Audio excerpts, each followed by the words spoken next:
Hello, everyone, and welcome to Dice Will Roll, the Queerest Pathfinder Podcast on a planet where you ask hard questions like, what impact would spellcasters have on the job market? Oh, that's a good question. I think that actually they might have a pretty bad effect on the job market. I think that wizards might be bad for the economy. I see. The thing is, unfortunately, a wizard can do anything, right? Yeah. Like, reality itself bends to its will. Unfortunately, would you rather have John Smith? He went to college for 4 years. He has a bachelor's degree in journalism, right? Or marketing. He's got a BA in marketing, right? Yeah. Sure. And he's able to whip up, some proofs on Canva. Or would you like Mysterion the Great, who can create your product out of thin air and give it as a free sample to everyone in the tri-state area? Now, on basis of name alone, I want Mysterion, because I think that's cool that's an shit. unfair advantage as well. Well, okay, anybody could have a cool name in Pathfinder. I don't think anybody... I don't know. I feel like there's less of a precedent of I need your legal government name in Golarion, like there is here in real life. Here's the next issue, right? Obviously, wizards are very powerful, but they do have to go study for years upon years upon years, right? That is true. You have to be smart. And then there's other classes who have magic, but witches have to sell their souls, which I can see some people doing to get a job. Bards have their magic is all about stories and music, which I feel anyone in the entertainment business is going to be a bard, and that's fine, right? Competition isn't too bad there. Yeah, isn't too bad. Sorcerers. Now, the Nepo babies of magic, I do have a problem with. Yeah. And the worst thing is, a sorcerer can be any tradition, right? Yep. So you know what? Yeah, wizards aren't the problem. It's them damn sorcerers. The government's got to crack down on sorcerers. You guys sound like magic conservatives right now. What's happening? Oh, man. We're gonna oppress the fuck out of sorcerers to protect the economy. Fuck sorcerers. Because In fact, I actually think that there's another side to this, and it's that I feel like magic users would be used as a scapegoat to be but then also because magic looks effortless, because or at least the magic that would be used in an everyday job, move box from A to B or something, that kind of thing, that would be seen as effortless because you move your hand dip and you move it and it goes down, you know what I mean? So I feel like they would have the issue there would be that they are underpaid. Interesting. So you're saying that if someone is a sorcerer, by nature they're going to get paid less. There's going to be a wage gap for casters. Well, I don't think it's by nature. I think it's because I know I've lived in America. I know what happens when they say that you're a necessary worker. Okay, that's interesting as well, because first off, there was the martial caster disparity in the rules. Now there's the martial caster disparity in job pay. That's interesting. Do you think people start lying about maybe being a sorcerer on their CVs? Yes. Oh, girl, absolutely. You're supposed to, people lie on their CV, on their resumes in America. Today, I have. Everyone has. You might be able to. Yeah, I know how to cast precedent. I'm proficient in I'm proficient in prestidigitation. Fire. Pretty good. What spell do you think is best for working in a job? Right? What's the best spell for job work? It depends on the what job you're working. Well, in your most recent job, what spell would have saved your ass? The spell list. Well, yeah, prestidigitation. I'm a closer at my job, so that would be helpful. 2 spells that would be integral to me if I worked at a restaurant again. Mm-hmm. Prestidigitation, because they make you deep clean and stuff, and that would help.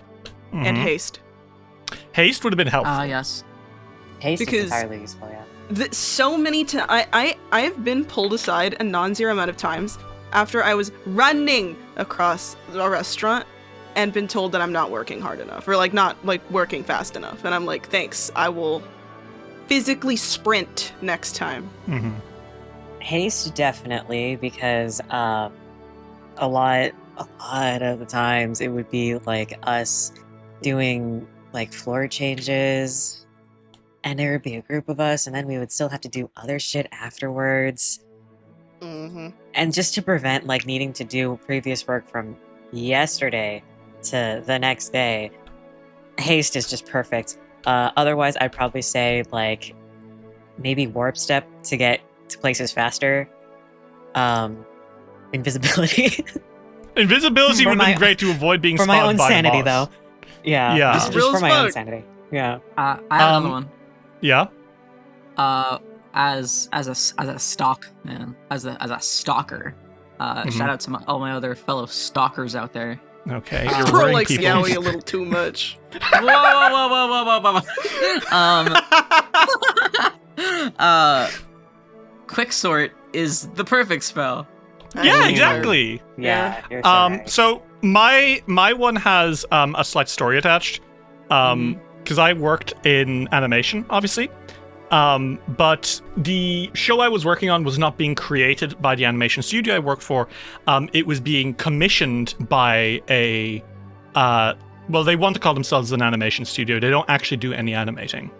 It's basically this very rich conservative woman who sold her shares in a company that is worth millions and millions and millions of pounds so that she could make a cartoon for her daughter based on the book series she likes, which you'd think is really cute and sweet, except she was the most evil person in the world. Like, she's the worst. We'd send in, like, the first pass of an episode, and she'd be like, this character didn't move off screen completely, and I don't want any more squash and stretch. That doesn't look natural. You are hurting our characters, which is a real thing she said. Fuck.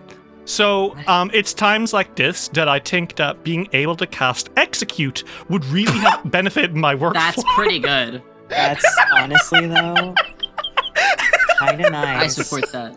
Yeah. 70 Real void fuck. damage with a basic fortitude save that if she hits 0 HP, instant death, she's turned to dust, nobody knows, you know? No one knows. And the Yep. world becomes a better place, and I'd lose my job because there's no one paying for the show.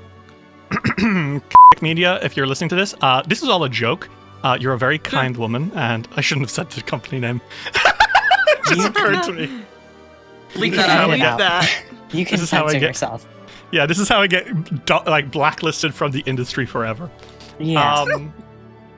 Anyway, would we all like to play some Pathfinder? Yes. Okay. Shall we? Mm-hmm. Okay. When we last left our adventurers in the Abomination Vaults, the Fogfen Few spent some time in Otari.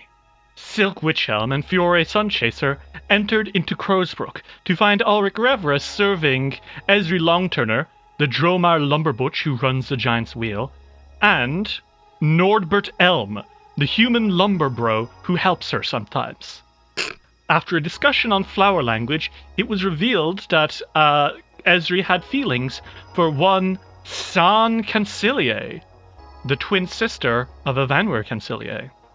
Deciding to play Cupid, the Fogfen Few went in search of her, following her to the market, where Fiore attempted to get some information from her, and Ulrich and Silk eavesdropped like giddy schoolchildren. They found that San intends on quitting the Drunken Dragon, but she needs some wonderful material to make an exciting set of clothes to create her own fashion line and fashion store here in Otari. The Fogfen Few promised that if they found something interesting down in the dungeon that could help make some interesting accessories, they would bring it back to her. Returning into the dungeon, our heroes made their way to the giant camp and found themselves facing perhaps 20 or more giants. Deciding they didn't want to fuck with that, they returned to Yldaris and dropped to their knees begging Queen Quora Azenray to please God help them. After thinking about what to do for a moment, Quora came to a decision. Even if this earned the ire of Belcorra, who would potentially attack Yldaris in revenge, she wants the head of the man who killed her father, War Champion Khurfel, King of the Giants. She has gathered a troop of Yldaris elves who are following you now towards the giant camp. And, if all goes well, it will be a battle between elves and giants where you and your allies will come out on top. Or, if that fails, you'll simply become bones for the bone stew of the giants. So, with that in mind, everyone, shall we? We shall. Yeah, we shall. Okay. Well, let's set the scene. Ulrich, Silk, and Fiore. This is the least lonely any of your wanderings through the hunting grounds have been so far. Accompanying you now are several Yldaris rangers, a whole troop of them, ready to follow you into battle to defeat the giants. Leading them, standing tall and proud, is Quora Azenray, the Queen of Yldaris. Presently, she is chatting away with one of the Yldaris scouts, leaving you three to think about the situation you find yourselves in. Soon, you'll be turning into the giant camp, and then it'll be gruesome combat once more. It's the calm before the storm, Fogfen Few. How are you three doing? Well, right now, I think Ulrich is mostly poring over his spells and items just to make sure that everyone stays alive. Because even last he talked strategy with Cora, he basically said, I'm not doing any damage this time. I'm making sure everyone stays alive. Well, it's a tall order on your hands, Ulrich, huh? There's at least 16 other elves beyond Quora and Silk. Mm-hmm. And beyond that, he's also going to make sure that, things either don't get close or in any way try to trip up any of the giants. He has things like Lose the Path and Death Ward. Hopefully you're able to put them to good use. Yeah. This is going to be a tricky combat indeed. Yeah. Fiore and Silk, what about you two? Silk doesn't dislike fighting. Mm-hmm. He's quite good at killing things sometimes. Mm-hmm. It's just that with, such a formidable enemy, he knows that something is going to go awry, and something is going to grab him, and something is going to try to kill him up close, and it's going to be really fun. I don't think you mean that. I don't think it sounds like you're going to have fun at all, Silk. No, I think if you asked him out loud, Silk would say, if something touches me, I'm going to kill myself. A fair and reasonable reaction. And Fiore Sunchaser, how are you? I think he's feeling pretty good. I think he's a little... He worries about the Yldaris. He does feel kind of guilty for asking them for help, but he's hoping that this will solve the problem faster so that their people can be freed faster, and that maybe less people will be hurt in the long run that way. Mm-hmm. That's how he feels right now. For what it's worth, the Yldaris are going into this. You see they don't look like scared, but also there's like this grim realism on their faces. They know that more likely than not they are going to suffer some casualties, right? Mm-hmm. That's just the nature of it. These guys are not level 10 like you guys are. These guys are collectively they're level 8 as a group. So each individual is probably closer to like 1 or 2. Oh god, don't tell Ulrich this. It's okay. They're a troop, so their strength is in numbers. Yeah. They are capable for this. It's just if one happened to get separated from the group, well, it's best not to think about it, right? So as you are walking, Quora is probably the most relaxed of everyone here, at least outwardly so. She's kind of swiveling her, she has a kukri that she's holding, and she's kind of just like swishing it through the air, like she's eager to give it a shot. And she says, "Oh, fuck me. It has been too long since I've been allowed out of that city. Usually, the council's like, oh, Lady Asenray, don't leave the walls of Yldaris. You remember what happened to your father." Which, thanks. I haven't forgotten. But it's nice to be able to get out here, do some hunting again. It's not my first time fighting the giants either. You've been stuck in the city? I mean, yeah, I'm a royal. The last royals left the city and got, gobbled up. I guess that makes sense. I'm glad to be able to help you get out. Yeah, a bit of a stretch of the legs, I don't want to put on any weight or something. I'd get bored if I was stuck in the temple all the time. Yeah. Well, hopefully with these guys out of the way, I won't have to stay indoors as much. So that would be good. Let's see if we can't eliminate these bastards, because they've really had a run of this place for too long. Of course, after them, it'll be some other creatures down here. This is a place of never-ending turmoil, unless you're intending on taking out that dragon. That is another Funny you thing. should say that. She turns her brows first and says, "You're actually thinking of taking out the dragon? Ravarex, Queen of the Swamp." Mm-hmm. Mm-hmm. Well, shit, alright. You really are at least confident in your own abilities. It's a bog dragon, right? Like an adult bog dragon? Oh, we know. Is this your nice way of saying that we're insane? It's my nice way of saying you're very brave and I have a lot of respect for you. It's my way of saying I wouldn't do it personally, and I'm quite strong. I would accept it if you said that we were insane. She, I think, raises an eyebrow and says, "Yeah, but insane is such an attractive quality these days. Okay. Look at us, marching into the jaws of defeat. Are we not all a little bit insane?" Hi. That's fair. As she's leading, though, I now have an unfortunate truth about the hunting grounds. Yeah, I would like one of you to roll me a d20, please. not it. It wouldn't be a dungeon without some random encounters, right? Yeah. So let's see if you have one. Would one of you, Luna or Dave, would you roll me a d20? Yeah. 17. 17, you are fine. You don't run into anything now. I think what happens is the sheer numbers of the group give pause to some of the creatures nearby. But just for a moment, you do see a reptilian creature kind of like stalking the mushrooms up to the north. Give you guys a quick look and then frown before disappearing back into the undergrowth. What the fuck? Cor looks over her shoulder and says, "Everything all right?" Yes. See something you didn't like? I'm sure that's normal. Very. You're going to see a lot of things that want to kill and eat us down here. There's a reason that I brought this many elves. She gestures to her friends. I'm quite thankful for your numbers. And as you are moving, she kind of like looks up ahead and says, "This is the place, yeah?" She points at Evil Skull Cave with spikes. Yep. And so, you guys push your way inside.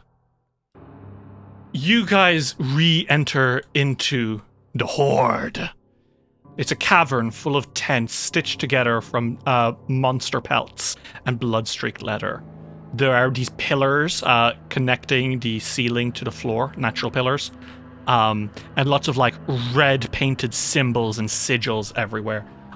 It is a cult of Nhimbaloth, all of whom are giants. And like I was telling you before, it's all giants except for like three oozes who are kind of slithering around the place. And there are some rooms to the south, which you must assume are full of more giants. As you peek in, Quora kind of looks at you all and says, "Shit, that's them. Are we ready for this?" Ready as we can be. Cox is gone. Furian's got a shield and his sword. His scimitar, even. I think Ulrich takes out, I think just the loot and says, "As will ever be, but are you okay?" I think Quora Azenray takes out her hand crossbow, flips it around a few times, grins, and says, "Oh yeah, I'm ready to kill these guys." So, shall we roll initiative? Dice will roll will return after these messages. This episode is brought to you by LifeLock. Between two-factor authentication, strong passwords, and a VPN, you try to be in control of how your info is protected. But many other places also have it, and they might not be as careful. That's why LifeLock monitors hundreds of millions of data points a second for threats. If your identity is stolen, they'll fix it, guaranteed, or your money back. Save up to 40% your first year. Visit lifelock.com/podcast for 40% off. Terms apply. We now return to Dice Will Roll. Looky, 32. That's pretty good. I'm pretty good. Holy shit. Are we ready? Uh-huh. Good lord. Okay. That's a lot of dice I just rolled. Okay. That one and that 20 somewhere. The Fogfen Few and the Yldaris of Yldaris crouch around the corner, getting ready to jump into battle. And we're gonna start with Ulrich Revra. Ulrich, you rolled a nat 20 on your stealth check. Holy shit, what do you do? So, you know how I said he has the loot? I'm sorry. I lied. He has the drums of war right now. Oh shit, okay. So and what are you doing with And- those damn drums? Right now, he is going for a Fortismo composition Courageous Anthem. Ulrich, you start playing the drums. And because you are you rolled a nat 20 on stealth, I think what happens is, obviously, the giants hear this. Mm-hmm. But what you see from your point is a lot of them just kind of perking their heads up and looking around. They haven't identified that this is a threat that's going to kill them, you know? Because a few of them have drums as well. There are war drummers among these giants. So they're like, who's playing drums? Who's doing that? Yeah. And the way that he is doing this actually is going for it. He's starting out soft. It's not that he's playing like immediately like getting into the drums. It starts like really soft at first and it's building up. Okay, very awesome. You see all of them being like, what the fuck was that? You need to make a performance check, right? Yes. Okay. And it's against the highest will DC of the competition targets. That's a nat 1. The thing is, if it is a there's nothing for a critical failure on Fortismo composition. It's just a fail, and I don't spend my focus pool. So I think that's gonna be fine. I might say Fortismo again for a rallying later on. Okay. So I'll just eat that and just do a courageous. Okay, awesome. Good shout. And I'll drop this on your allies too. Cool. Well, next in... Oh, wait, no. How many actions do you have left? That was only one action. What? Okay. Fortissimo's free. You still have 3 actions, bro. What are you doing? I sure do. Ulrich is then going to... Oh, I think Ulrich is going to cast Haste from the drums on Fiore. Okay. Ulrich, you start dum dum dum dum dum dum on the drums. You know, like a little war drummer. You've seen Civil War reenactors. And Fiore, you find yourself fighting to Ulrich's pace. So you are going to be quickened. You can only use the extra action from quickened to step or to stride or strike. Which, I mean, pretty good. Oh no! Fury's whole plan centered around casting 5 spells. Don't worry, thank you. Thank you. All right. Ulrich, is that you? Or do you have one more action, don't you? I got one more action, buddy. Oh my god, let's go. I think with that action, that's just one.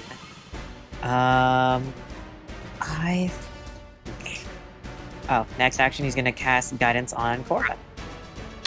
Okay, what do you say to Quora? For Indala. She turns and grins at you and says, "For the Yldaris." And bad bitches, guess what? It's Quora Azenray's turn. And you know what? She's gonna do it for the Yldaris. Let me see. She is going to be the first one to step out of stealth. She dashes out, and she kind of like, well, she rolled stealth, so I think what's happening is no one has noticed her on her turn yet. So she kind of like dashes out of the tunnel, like the tunnel cave between the rest of the hunting grounds and the giant camp, and she is running up to one of these marsh giants, the bigger ones, and she's going to run up its back because it has its back to her, and she's going to then use. She's going to use poison weapon, and she's going to apply stupor poison to her attack. And a stupor poison is going to really badly fuck over anyone that she manages to get with it. And then after climbing up onto this thing's back, she's going to stab it in the meaty neck with her kukri. And that is going to be a 41 to hit.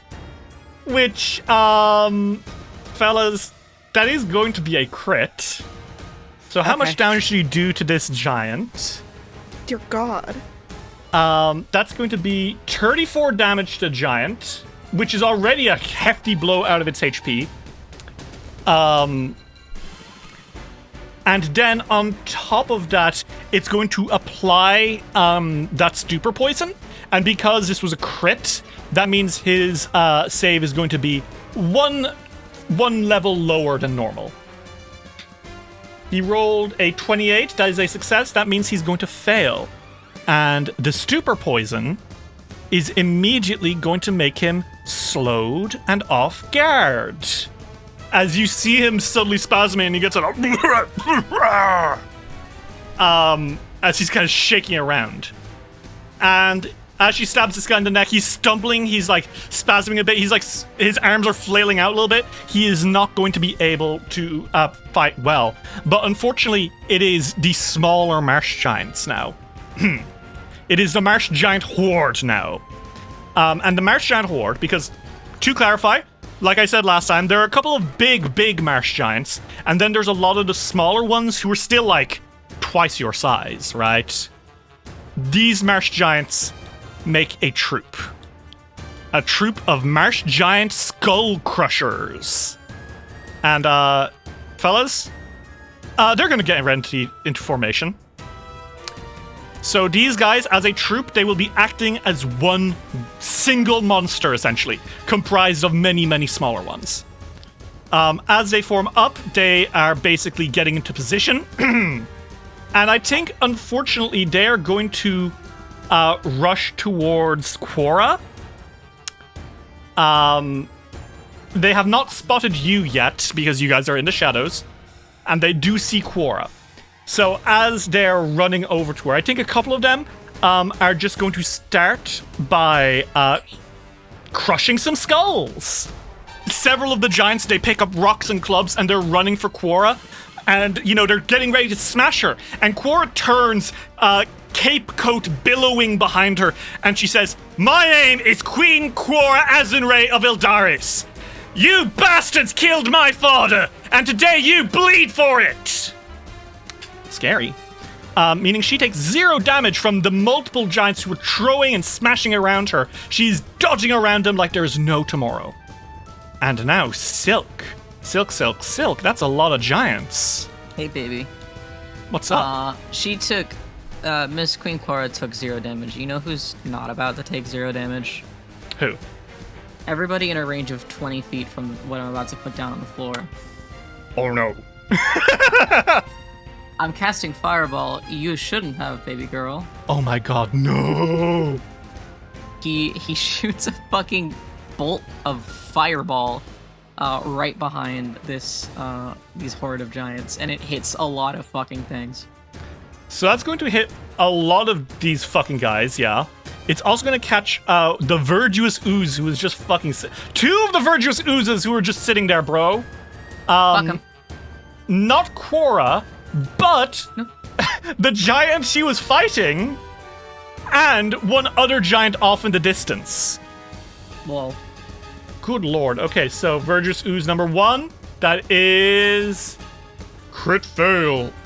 Verdurous Ooze number 2, that is... immense crit fail. The Marsh Giant Tormentor, who appears to be kind of like a caster, the Marsh Giant Tormentor, is going to get... let's see. Fail, just a fail. But that's because he rolled high. And the giant Quora is fighting. Fail as well. Damn. And let's see about the troop. That's going to be a fail as well. Meaning everyone's going to take full damage, and some of them are going to take double damage. great. So 24 for normal. Well, oh my god. And Wait. 48 for double. Okay. 48 damage to one of the Verdurous Oozes, 2 of the Verdurous Oozes. They still seem pretty okay. They are, indeed, like, they're slimes. They have a lot of HP. But you knock off a huge chunk of that HP immediately. Meanwhile, the Giants, this one is going to take 26 damage, which immediately looks pretty bad. The one that Quora was fighting takes 26 damage, barely holding on. And then the Horde, Silk, you do 32 damage to the entire Horde because they're weak to area damage. Which means you do, like, I think you probably blast 1 or 2 of them pretty bad. No one's dead yet, but you've knocked, you've scorched a few of them, right? Yeah. And I think after the fireball, a roar goes out in, does anyone speak Jotun? I'm pretty sure I do. Or Jotun, I think it's pronounced. Yes, I speak Jotun. Okay, well, Silk, you start to hear a few cries. And those cries are, "Intruders at the gate! Everyone knows you're here." It seems I've served as a bit of a welcoming party for us all.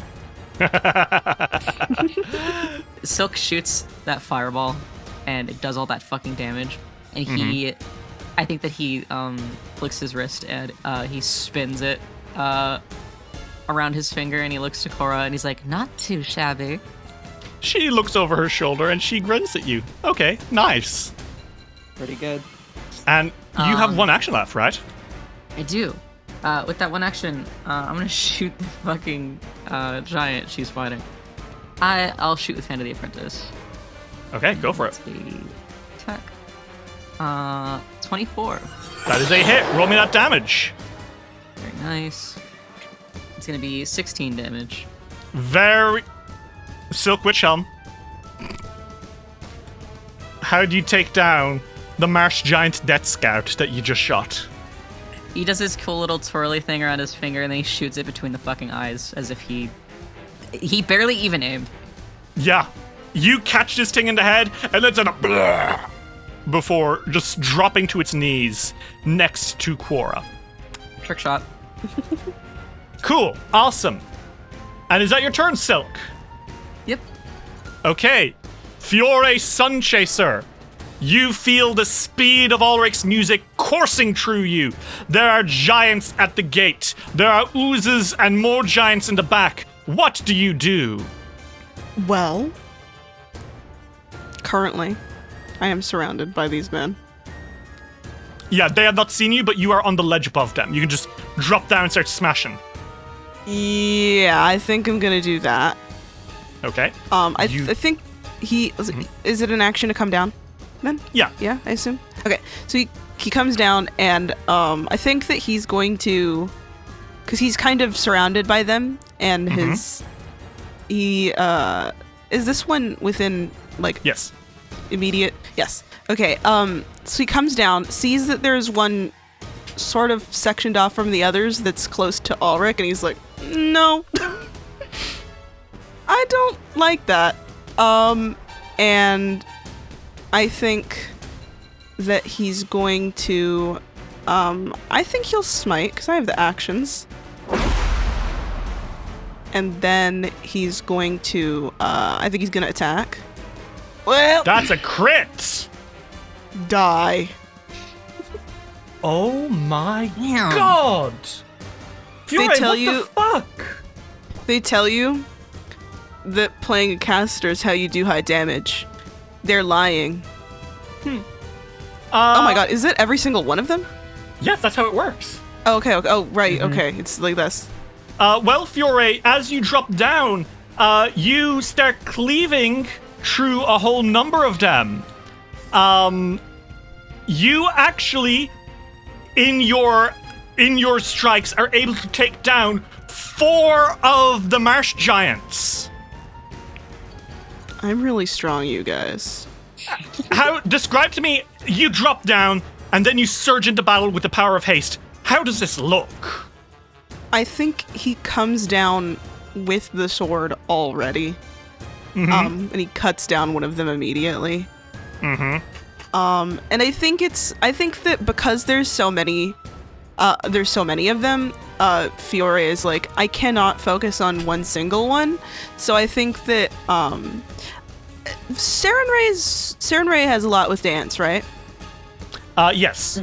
Yeah. And like traditional, like fighting, like traditional warrior dance type stuff, right? That's like a thing.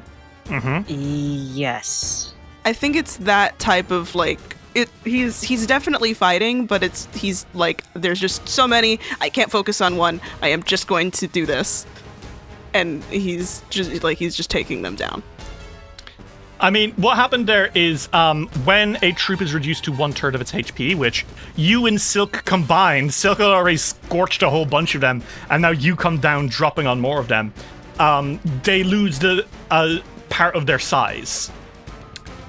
So they are now down one of their thresholds. They're not doing so good. Okay. You have 2 actions left, Fiore. What do you do? No, I only have one because I jumped down, I smited, and then I attacked. Well, you have 1 attack left. What do you do? I'm gonna attack. Oops, sorry, I thought I targeted. I assume 19 doesn't 19 hit. is a miss, unfortunately, yeah. That's fine. That's fine. Okay.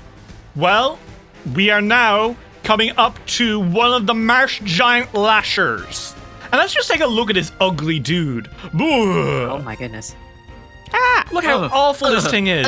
Its teeth are yellow. Its gums are exposed. Its eyes are leaking weird pus.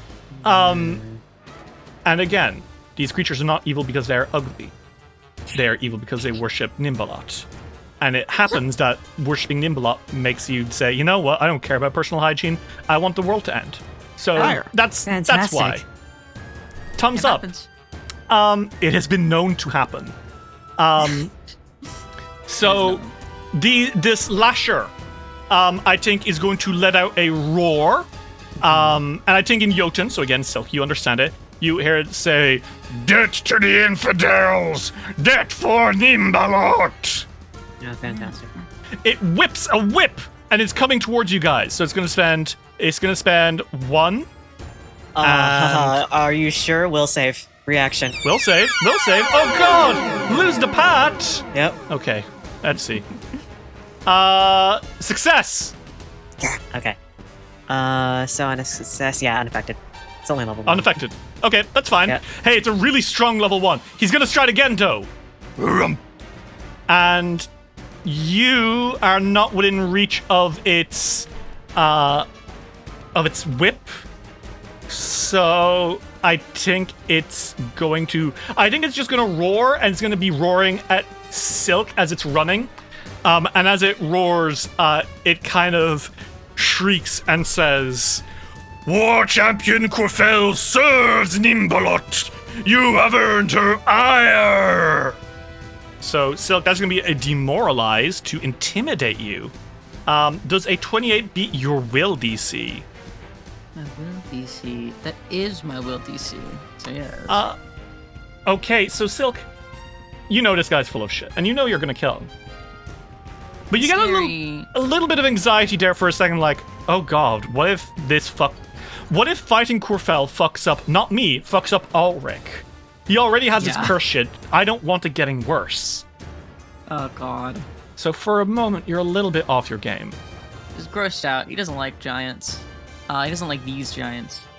And he sure as fuck doesn't like thinking that Ulrich is in danger. Feels good that he's knocked the fuck out of these dudes, but that's his Pookie Bear. that's his Schnooky Yookums, his little bunny. And like fuck, he's gonna let anything come near them. So you are stressed, but far from out of it. Yeah. And that is going to be the Lasher's turn. It is now a Marsh Giant Tormentor's turn. And these guys, they've got big necklaces of Nhimbaloth around their necks. These guys are priests, and you can see that. And you know how you can tell that these are priests?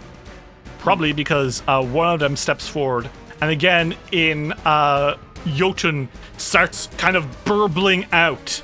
The empty debt welcomes you! Fear not the debt that comes in battle, for it is a righteous debt that will lead you into the seven-fingered hand of Nhimbaloth, where you will embrace pure nothingness and be absolved of your wrongdoings and filth. Go willingly into the empty debt and find nothingness awaiting you. And that is Stoke the Fervent. The Tormentor lets out a battle cry, sending itself and its allies into a fanatical frenzy. Each ally that hears will gain a +1 to attack rolls, damage rolls, and saving throws, and a -1 to AC. So that's going to be on all of its buddies. And that's going to last for as long as they are striking each turn. Even if it means attacking thin air. So, the oozes, for what it's worth, are not affected because they are oozes. Right. They don't know what anything means. And I think that giant is then going to just move a little bit closer. It's charging, stomp towards Quora. It's now an ooze's turn. It's a little ooze to the south. The little ooze to the south has a speed of 15 feet. Oh. He's going to move 15 feet. He's going to move another 15 feet. Oh, shit! He got up to Quora! No way! He's going to attack Quora with a pseudopod. She has experience in kicking oozes. Leave her alone. That is a 26 against Quora. Quora does jump in the air over this thing's slap. Hey, could you tell that Quora is a swashbuckler? Anyway, that's the ooze's turn. I'm very proud of it for getting that far. It is one of the Death Scouts now. And the Death Scout is going to kind of let out a rumbling roar. And he's going to just kind of stomp. He's charging towards you guys. That is, 25. He's moving. He's going to move again, 25 feet more. And oh shit, Silk, he's climbed up the side. Is your prediction you're going to get gianted coming true? Let's find out. He swings down a terrible hook blade, and that is going to be a 29 to hit, Silk. Yeah, it's... Okay, that is going to be... Oh, bud, that's 6 damage. Bruh. A paper cut. But also you are bleeding, because he did cut you kind of bad. As he slashes through you, you hear Borber in your back going, Mr. Silk, watch out! But it's far too late. The giant is upon you. Thank you, Borbo. And as his turn, it is now the Woodland Scout's turn. So, what they're going to do is they are going to form up. And that is to say, they are moving into the tunnel properly, because you guys have been blocking up a lot of that. And when they do so, a few of them do jump down to be adjacent to the giants. So now several of them are here, slash. And they are now going to use their... this is great. They're going to use their area attack far more effectively than the giant skull crushers did, because there's multiple enemies around them. The Woodland Scouts, or I guess Fungusland Scouts, are going to use Ticket of Blades. The Scouts engage in a coordinated melee attack against each enemy within a 5-foot emanation of the troop. So that's going to be a reflex save from the Lasher who ran up to you. That's a nat 20 from the Lasher.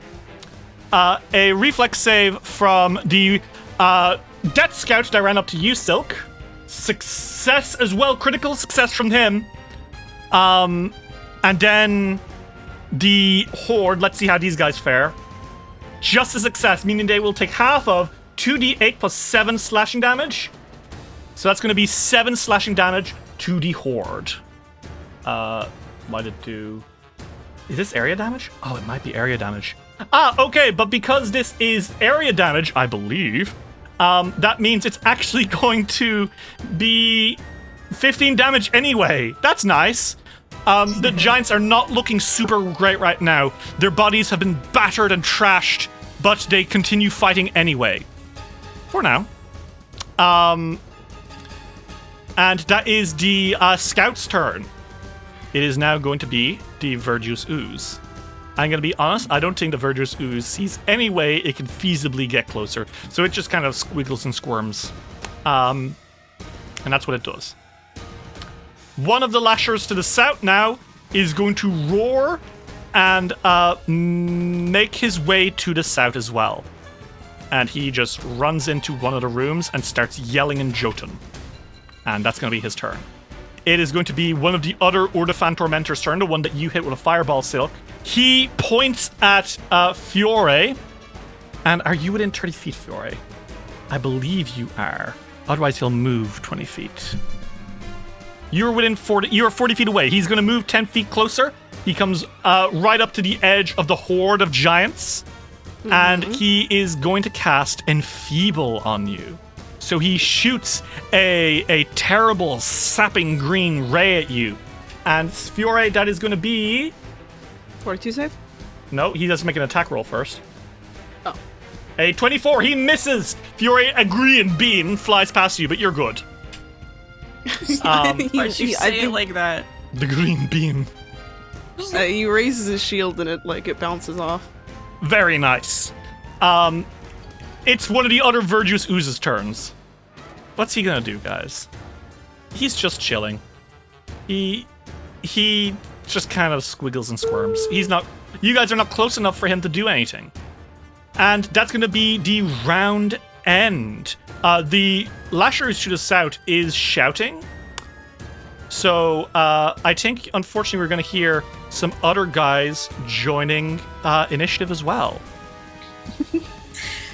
They're calling for reinforcements.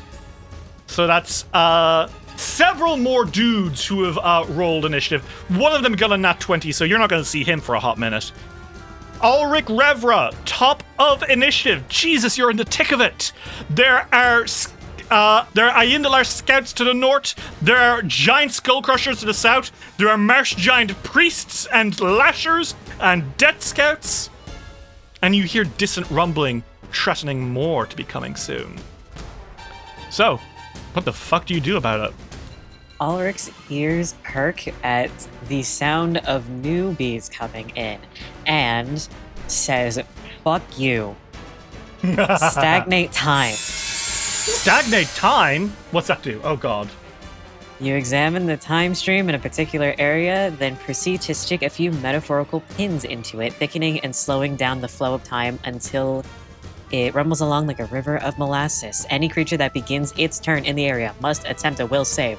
I am putting this here, right on top of one of the tormentors. And oh, would you look at that? There are a lot of them in will save. Inside the will save. Oh no. Oh no is right.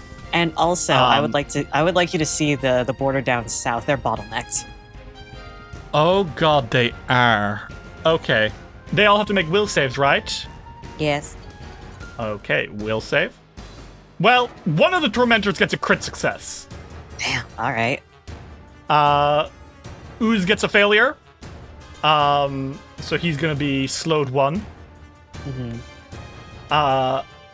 The tormentor here gets a success, not a crit success, which doesn't really affect it. All they really need is a success. Okay. Other ooze, failure. That guy's slowed as well. These poor fucking bastards. And then the horde. That's a 23 for the horde. The entire horde is slowed. Oh no. Is this guy up here affected? That guy's slowed as well. So, Ulrich, you raise a hand, and there is a whip of weird light, and suddenly some of the giants are still running at full speed, but others are running very slowly. They have been kind of slowed down in time, which is excellent for you. I think next. I don't think Ulrich can really attack anything right now, especially since he has the drums.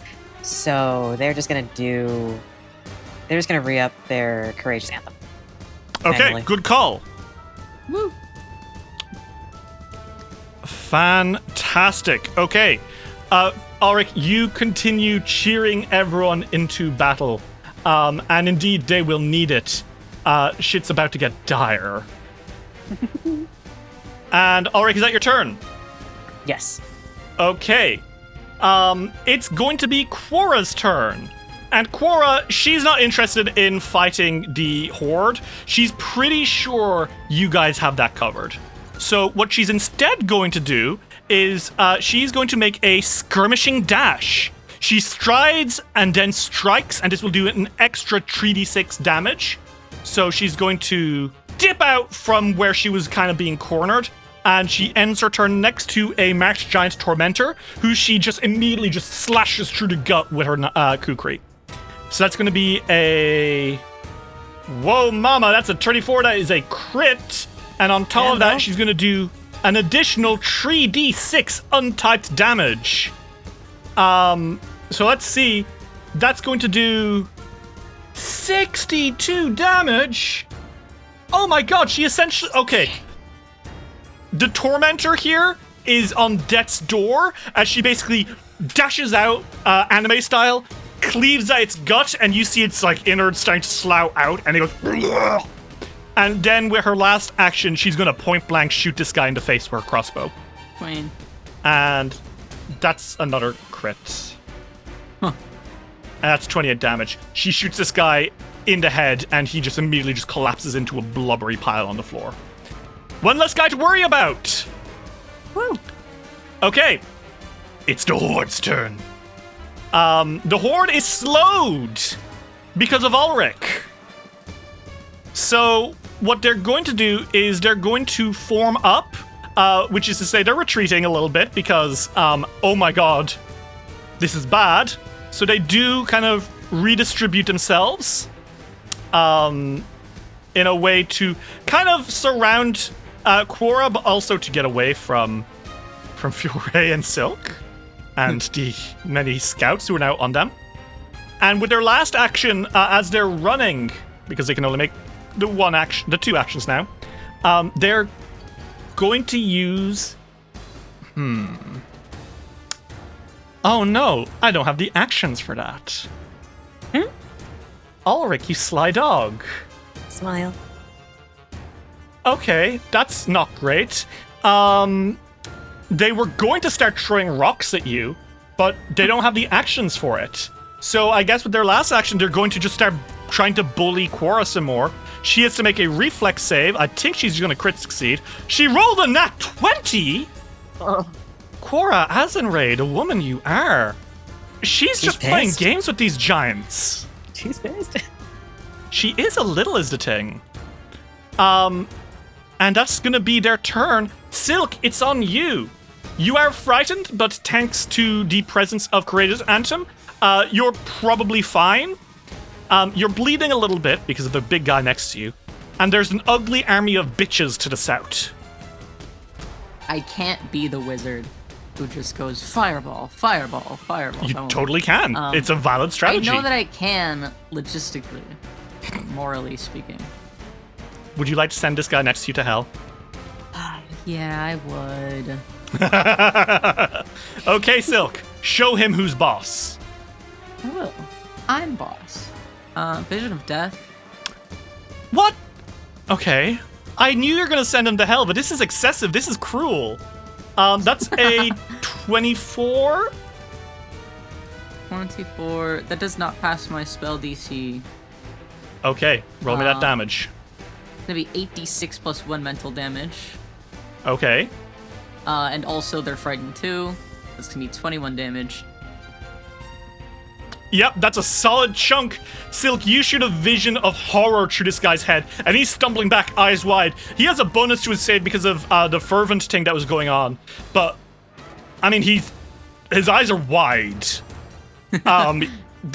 Yeah, okay.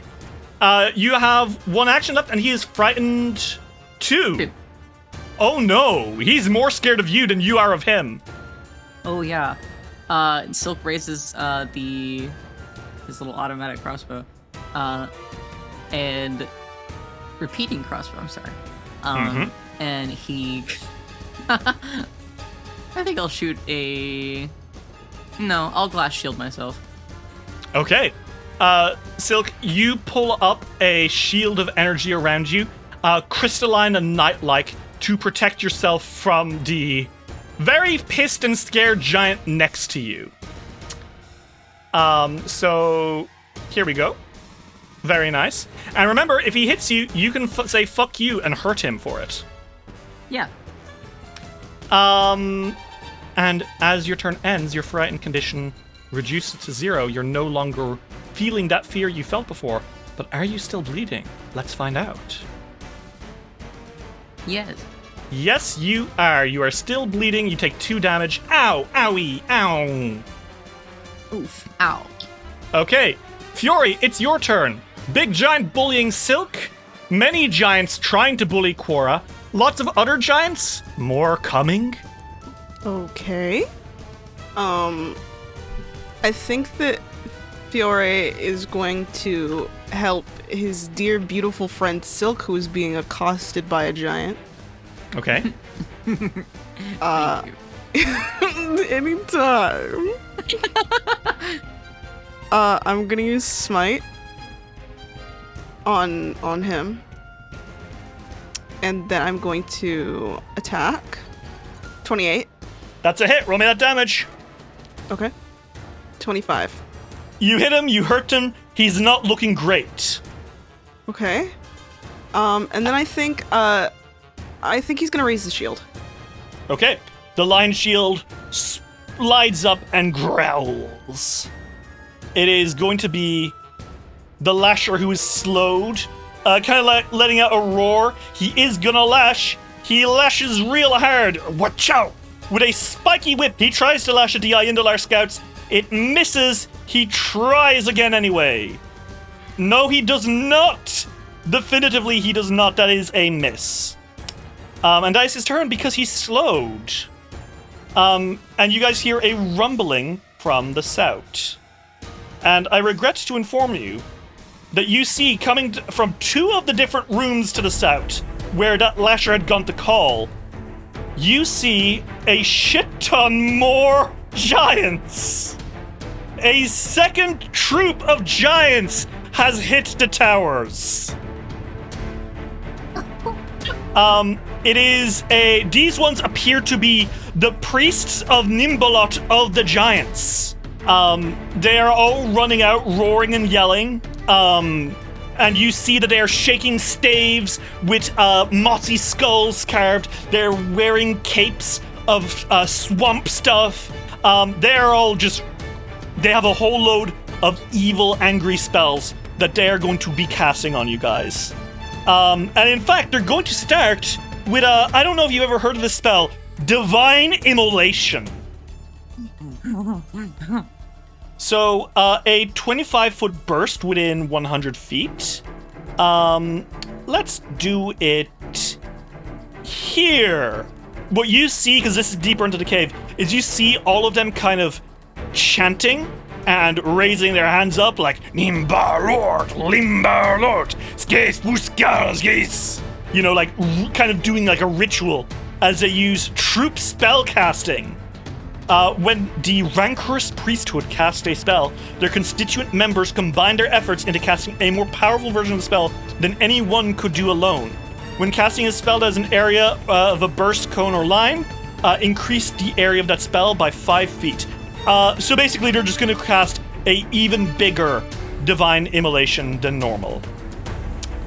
So that's going to be a 25-foot burst here. And it's only going to target you guys and one giant. It is not hurting any of their allies. So I need all of you to make me a reflex save. 6. Fuck you, not 20. Holy shit! I know that spell, bitch. 31. So that is a failure, a success from Fiore, and a critical success for Silk. Which is great. But what about our friends here, the scouts? How will they fare? Let's see.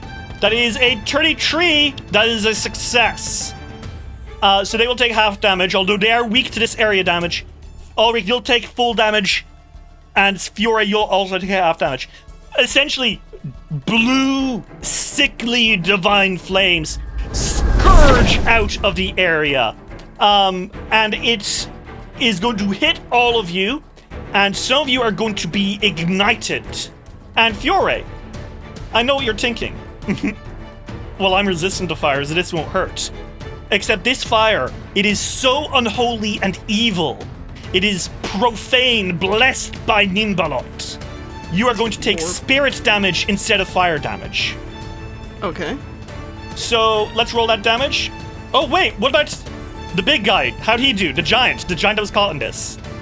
Nat 20! I think he grabs one of the elves and body blocks with it. Damn.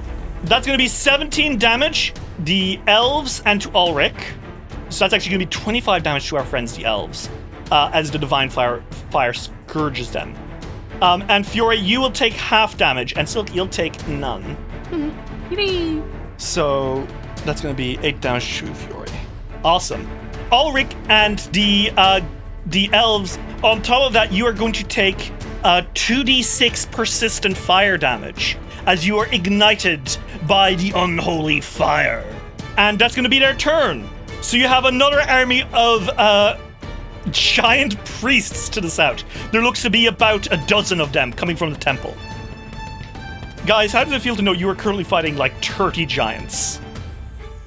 Pretty bad. Well, it's I'm scared. It's a testament to your strength that you haven't got any limbs ripped off yet.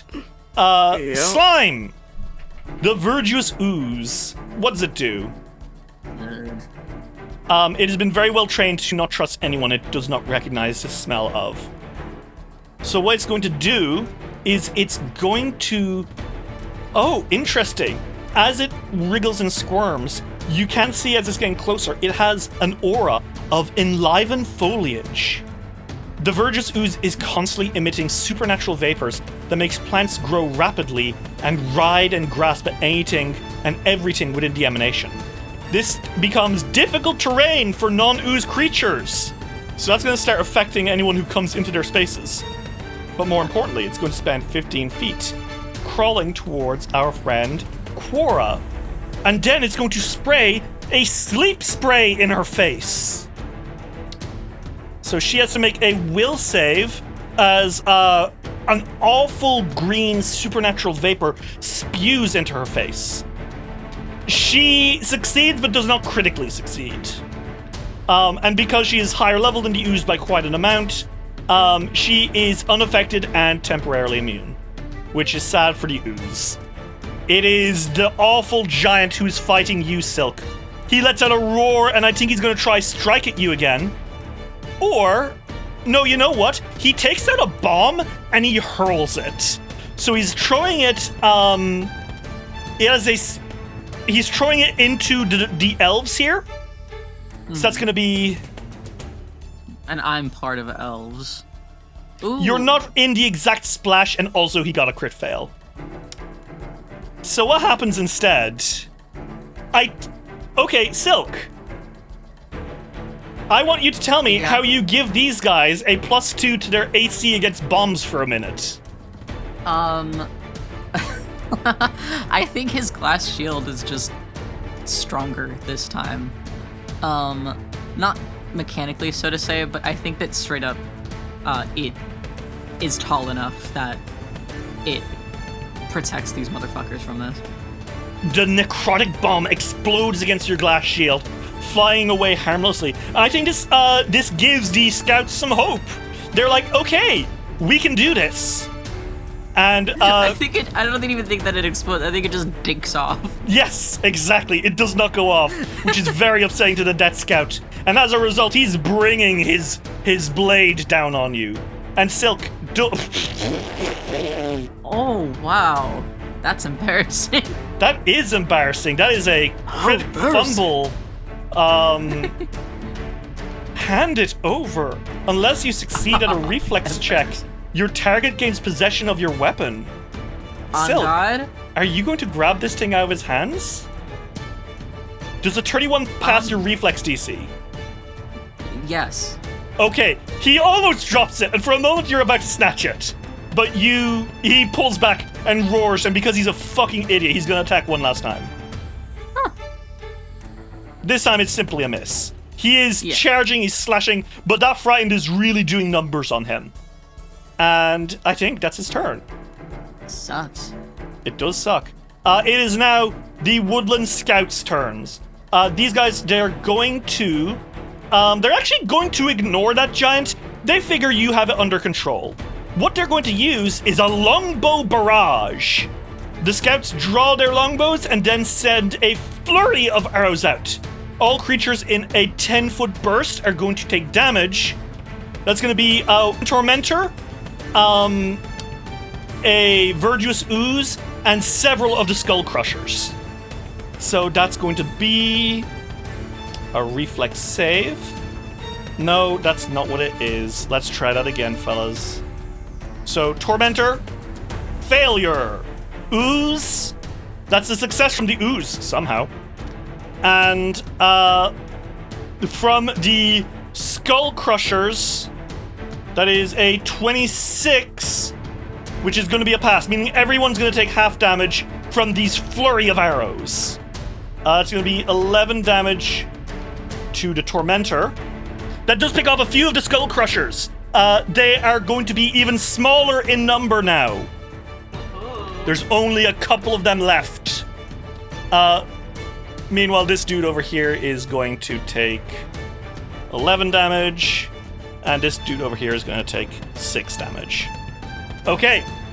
The giant Skull Crushers are on their last legs. Only a few of the original troop remains, although a larger troop remains to the south. And that's going to be their turn. No, hold on. The scouts have one last action. But right now, they're just providing support. So I think that's what their turn. They're not going to move out of position. Wait, no, fuck this giant here. Several of them start stabbing at him. He just make a reflex save. Not one! Taking of blades, that's going to be double of 1d8 plus 3 slashing damage, meaning that our buddy here takes 20 damage. And he's nearly dead. He's nearly dead. He has 6 HP left.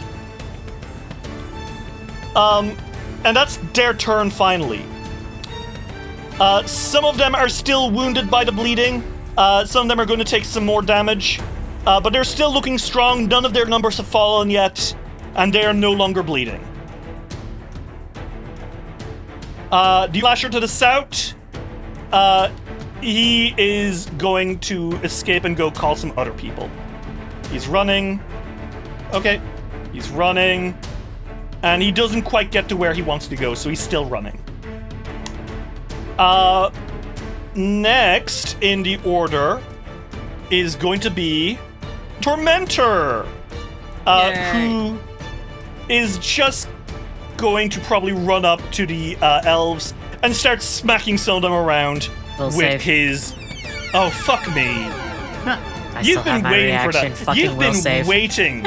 You've been waiting for that. Listen, if I can't DPS, I'm gonna fuck you over in another way, alright? That's a 22.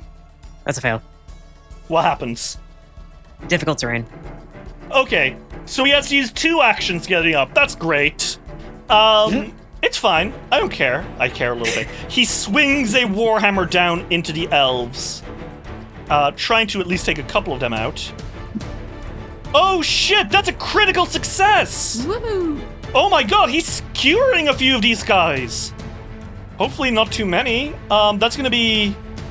That's 12 damage to the woodland scouts.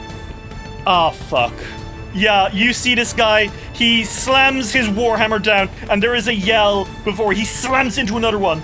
And unfortunately, a few of the Yldaris scouts who came here with Quora are reduced to paste. Might have some psychological effects, not gonna lie. Yeah, that's a guy who just died. Several of them. Not only that, Ulrich promised to keep them safe. Mm-hmm. But what were you going to do about that, right? Jesus. That doesn't stop Ulrich. You think that's gonna stop him? You know what else might Ulrich be unable to stop? It's gonna be one of the Verge's oozes. One of them I know was slow, so I don't know which one that was. It's this one here. Oh, well. He's gonna use 1 action to crawl 15 feet closer to you guys. Mm-hmm. Fire. And he's going to use another action to get the rest of the way up to Fiore. Fiore, watch out! There's an ooze next to you. But also, jokes aside, as it crawls, you see mushrooms and leaves kind of sprouting out of the earth around it. Cool. It seems to be literally creating plant life that's going to grab at your ankles and start pulling at you. Interesting. Round 3! Give it up for round 3! Ulrich! They were just normal men.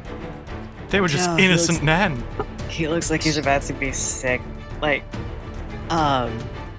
there's definitely a second of pause, and then they turn around and finally activate an item. I'm allergic to looking at my items. The Dove Brooch. Okay, and what's a Dove Brooch do? Healing Wave, once per hour. Okay. The Dove Brooch flickers to life, beating its wings, and a wave of vitality emerges, healing you and your allies. That's going to be 10d4 healing to everyone. Which way are you? If you point it this way, you'll actually catch Ulrich, Silk, and the scouts. Yeah, I'm just going to do that. 21 healing. Okay, 21 healing. The surviving ones are looking fine, but, you know, in the corner of your eye, you see one of those awful frog-like giants cackling as he wipes, he smears awful on his face, you know? Gross. Silk and Fiore, the 2 of you are healed as well, if you have any HP missing. I think I do. In fact, Silk, this should remove your bleed. Yeah. Oh, fire. So, alright, Ulrich, that was 2 actions, you have 1 left. Do the drums keep on beating? This time, it's not a courageous anthem, I think. Fortismo composition rallying.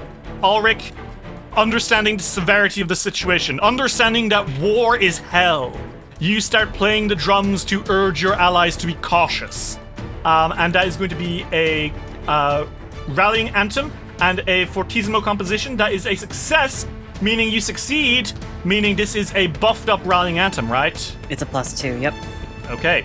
Everyone feels especially strong this next round, which is great because you may need it. Yeah. And Ulrich, you are also on fire, I forgot to say, lol. Yeah, and you're still on fire. To be honest, I don't think he cares that much about how he's feeling, really. Well, you hear a scream from the horde, and a voice that says, "Aye!" And the Marsh Giant Tormentor turns, the blood of the soldiers on its face.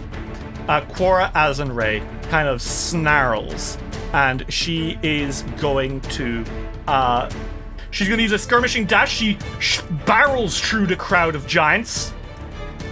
That's going to be a stride, then strike. So she's striking this dude up here with her kukri. And that is going to be a 33. That is a crit against this dude. She does 30 damage, and that is enough to slay it, getting revenge for her fallen friends. As the giant topples, she then whips around, and she's going to shoot at the Death Scout who is bothering you, Silk. Is he bothering you, King? And that is a 24. That is a hit, and that's gonna deal 19 damage. She shoots him in the head, and he stumbles over, destroyed, leaving you, Silk, no longer having to worry about the big guy. Yay. Unfortunately, it is the Marsh Giant Skull Crusher's turn, and they are slowed down in time. They're going to continue what they wanted to do earlier. They are going to use Sacred Salvo. The Skull Crushers fling a fusillade of boulders and rocks enchanted with void energy intended to crush the living. So this is going to be a 10-foot burst, which is going to be over here. They're going to try crush. So all the scouts, Silk, Ulrich, and Fury are all going to have to make this reflex save. So let's see. The scouts get a 28. That is a success. They will take half damage. And Silk, Ulrich, and Fury, would you all make me a reflex save as well, please? No. Okay, you die. Rocks fall, you Okay. die, literally. Okay. 30. Yay! Is it? Oh, let me just roll from here then. I'm so much Rolls rolled today. initiative. 26. That's a success. 23. That's a failure, Fury.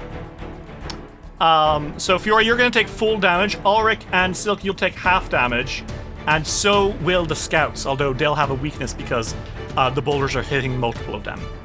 That's going to be 3d6 plus 3 bludgeoning damage and 1d6 plus 3 void damage. So that's going to be a total of 5 plus 16, 21. Fury, you take the full thing. That's 21 damage. The rest of you will take half damage. That is 10. Ow. But of course, it's a little more because of the weakness for the scouts. So that's 18 damage to them. And that is going to be their turn. They're not doing anything else because they are slowed in time. The rocks are not slowed in time, but these guys, as they're picking them up and hurling them, it's weird. It's like you see them picking up the rocks, throwing them, and as soon as they leave their hands, it is flying at a normal speed into you. Silk, Hey. it is your turn. You just saw some guys get mushed, and then you saw the giant that did it also get mushed. Yeah. Those were elves. Those were your kin. Those were mine.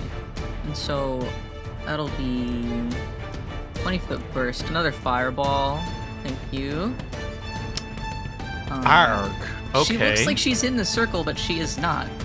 No, she's just on the edge. She is. She gets her eyebrows Well, singed off. That's going to be a success for the Skull Crushers and for our dear sweet ooze friends who are in the area. That's going to be critical failures. So roll me that damage. Poor things. 21, so that's gonna be 42 to the slimes. Okay. And what, like 10 And to sh- the... Well, 10 plus their weakness. Remember? Oh, yeah. the reason why I did it. Silk oh, Witch yeah. Helm. Silk Witch Helm. How do you destroy the Marsh Giant Skull Crushers? Oh god, have you ever read Homestuck? No, pray tell. There's this one scene in a Homestuck where everyone's beloved favorite characters, each and every one of them, gets just eviscerated by this white light. And you can see their skeletons for like a good second before they die. Oh god. And so that's what happens. Yeah. Yeah. For people who don't go on the internet as much as we do, it's like that one scene in the Terminator. Yeah, it's just God. an awful fiery explosion, and suddenly all that's left are charred skeletons and the smell of rancid cooking meat. But you've cleared out a whole load of space. Silk, what do? You have one action left. I will say that Silk is particularly upset at the loss of Cavern Elves. Because he is so interested in them, and because he's come to quite adore their aesthetics since meeting them. And there's nothing that Silk appreciates more in this world than aesthetic. Unironically. That's real as fuck. And this is the equivalent of you making a new friend group and then some of them dying. Yeah, he's not happy about that. Wait, is Mike okay? Oh god, did Mike get sent my- here? Oh my god, where is Mick? Where is he? Where is Mick? Is he alive? Is he safe? Well, you know what? Why don't I roll a D100? And if I roll a 5 or lower, you may have a nasty surprise for you at the end of this fight. This may or may not make Oracle worse. Okay. 16, you're good! That was a close one. Nick is safe. Scary. But I think Mick may be part of this group of elves. Yeah. Okay, well, if Nick Or doesn't make such a low roll. suicide. With such a low roll, he's definitely here. He's definitely in danger. No! On your shoulder, actually, Silk, you hear, right, let's keep moving, clear them out. And indeed, there's Mick, Oh, God. your friend, holding a crossbow, staring doom in the eye, unflinchingly. He has to survive. He's gonna be Silk's flower girl. The flower Okay. girl? You, Yes. I accept. I Can't fully laugh. Holy accept. shit. Well, Silk, you have one action left. Plenty you can do with one action. You could recall knowledge, you could demoralize, or you can use a gun you bought and have yet to use, the solar shell flower. You're very good at influencing me. I take out the solar shell flower. A striking flintlock musket with multiple triangular patterns that can fold out of the stock. It's like a sunflower-shaped pistol. And when you shoot people with it, you can choose once per day to shoot a jet of flame in a Tigridia-shaped construct of fire. Very cool. So that's what you pulled out. You pulled out your solar shell flower. Yes, This one requires 2 hands. it does. It's not a pistol, it's a musket. Thank you. Two delicate hands. Silk is holding a musket with lace gloves. Well, Fiore, it is your turn. So here's the situation. Ooze next to you. Giant over there, the Lasher. He's the only one of the original group still standing. But then to the south, there is a rancorous priesthood. About a dozen giant priests of Nhimbaloth who are channeling spells together. And then another one ran away down to the south. But you don't know what's happening there. Well, I can actually see him. Oh, you can. He's running away. He's okay. I was like, well, no, he's actually in my line of sight. Yeah, you happen to have the exact position to see where he ran off to. He's run off to the south towards a particularly extravagant pair of leather curtains. Okay, Fiore notes that. Fiore, you can see that, this difficult terrain is going to take 2 actions to get through. Good thing you're hasted. Yes. Oh, So I use what do two you do? action. I'm gonna use 2 actions to get out and towards the giant Mm-hmm. that is closer to Cora. Mm-hmm. And then I'm going to use Smite Okay. on him. Okay. And then I'm going to attack him with my beautiful, beautiful sword. Okay. Let's roll that attack and smack him. 34.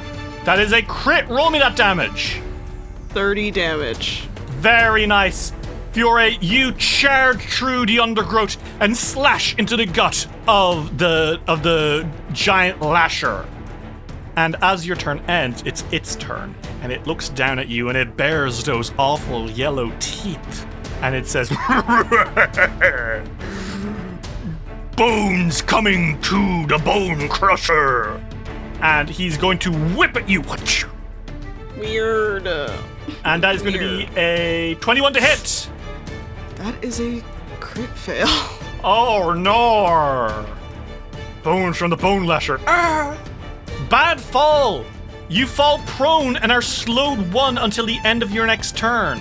The way I'm gonna say this is because he's already slowed. I know this isn't how it works, but to give some sort of consequence, he whips and he falls, and that's the end of his turn. Yippee! Fiore, how do you do this? How do you make him fall as he's trying to whip at you? I think he whips and it's already missing, like it's already missing, and it hits the floor, and I think he steps on it, like he steps on the end of the whip, but he was already in the movement, so it trips the guy because he was holding on to it and he falls over with it. You know what I mean? Okay, that's his turn.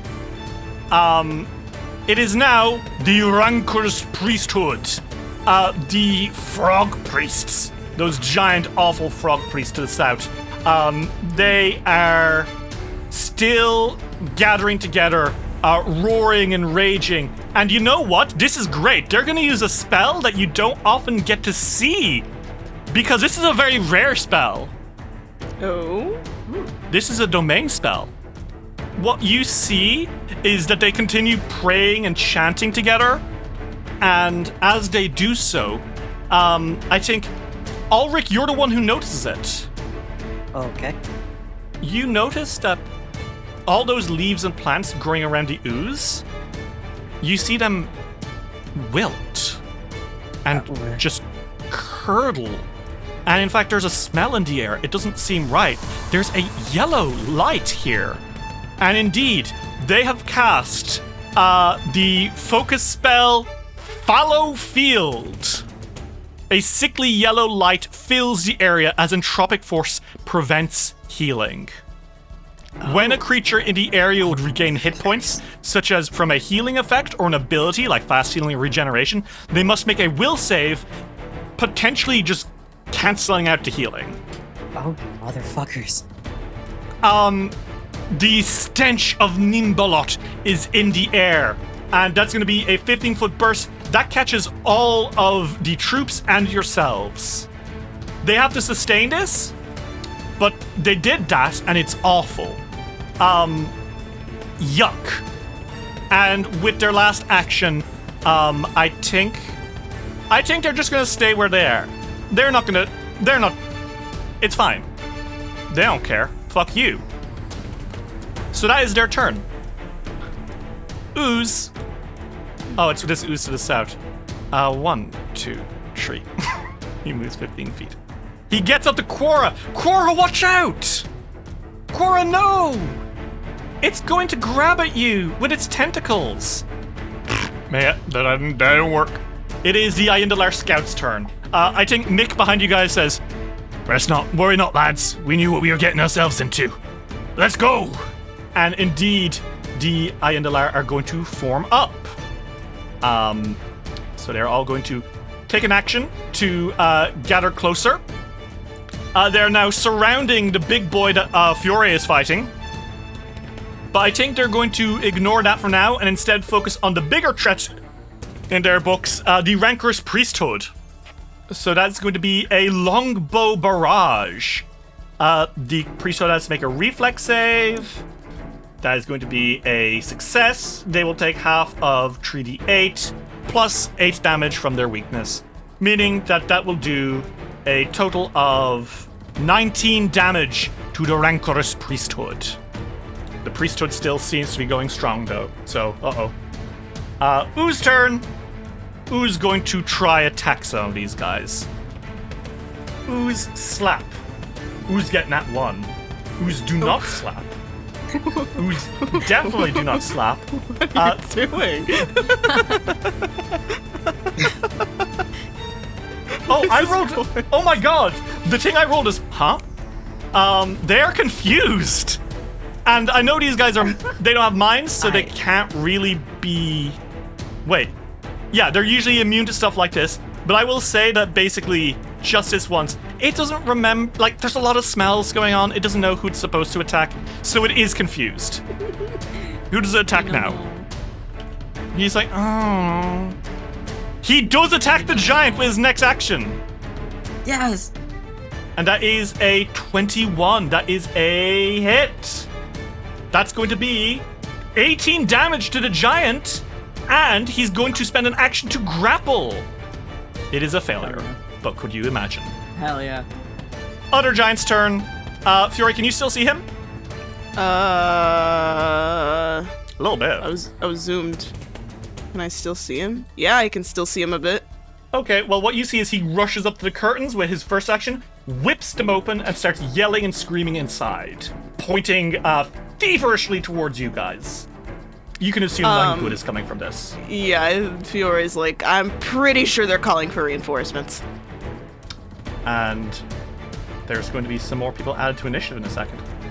Uh-oh. Oh, no. And that's his turn. Last person in the order, it's the ooze. It's another one of the oozes. They're just having a good time. Silk, he sprays a funny sleepy gas in your face. Make me a... Oh, actually, this is against everyone. It just blasts out sleeping gas around it in a 20-foot burst. Ulrich, this is against you as well.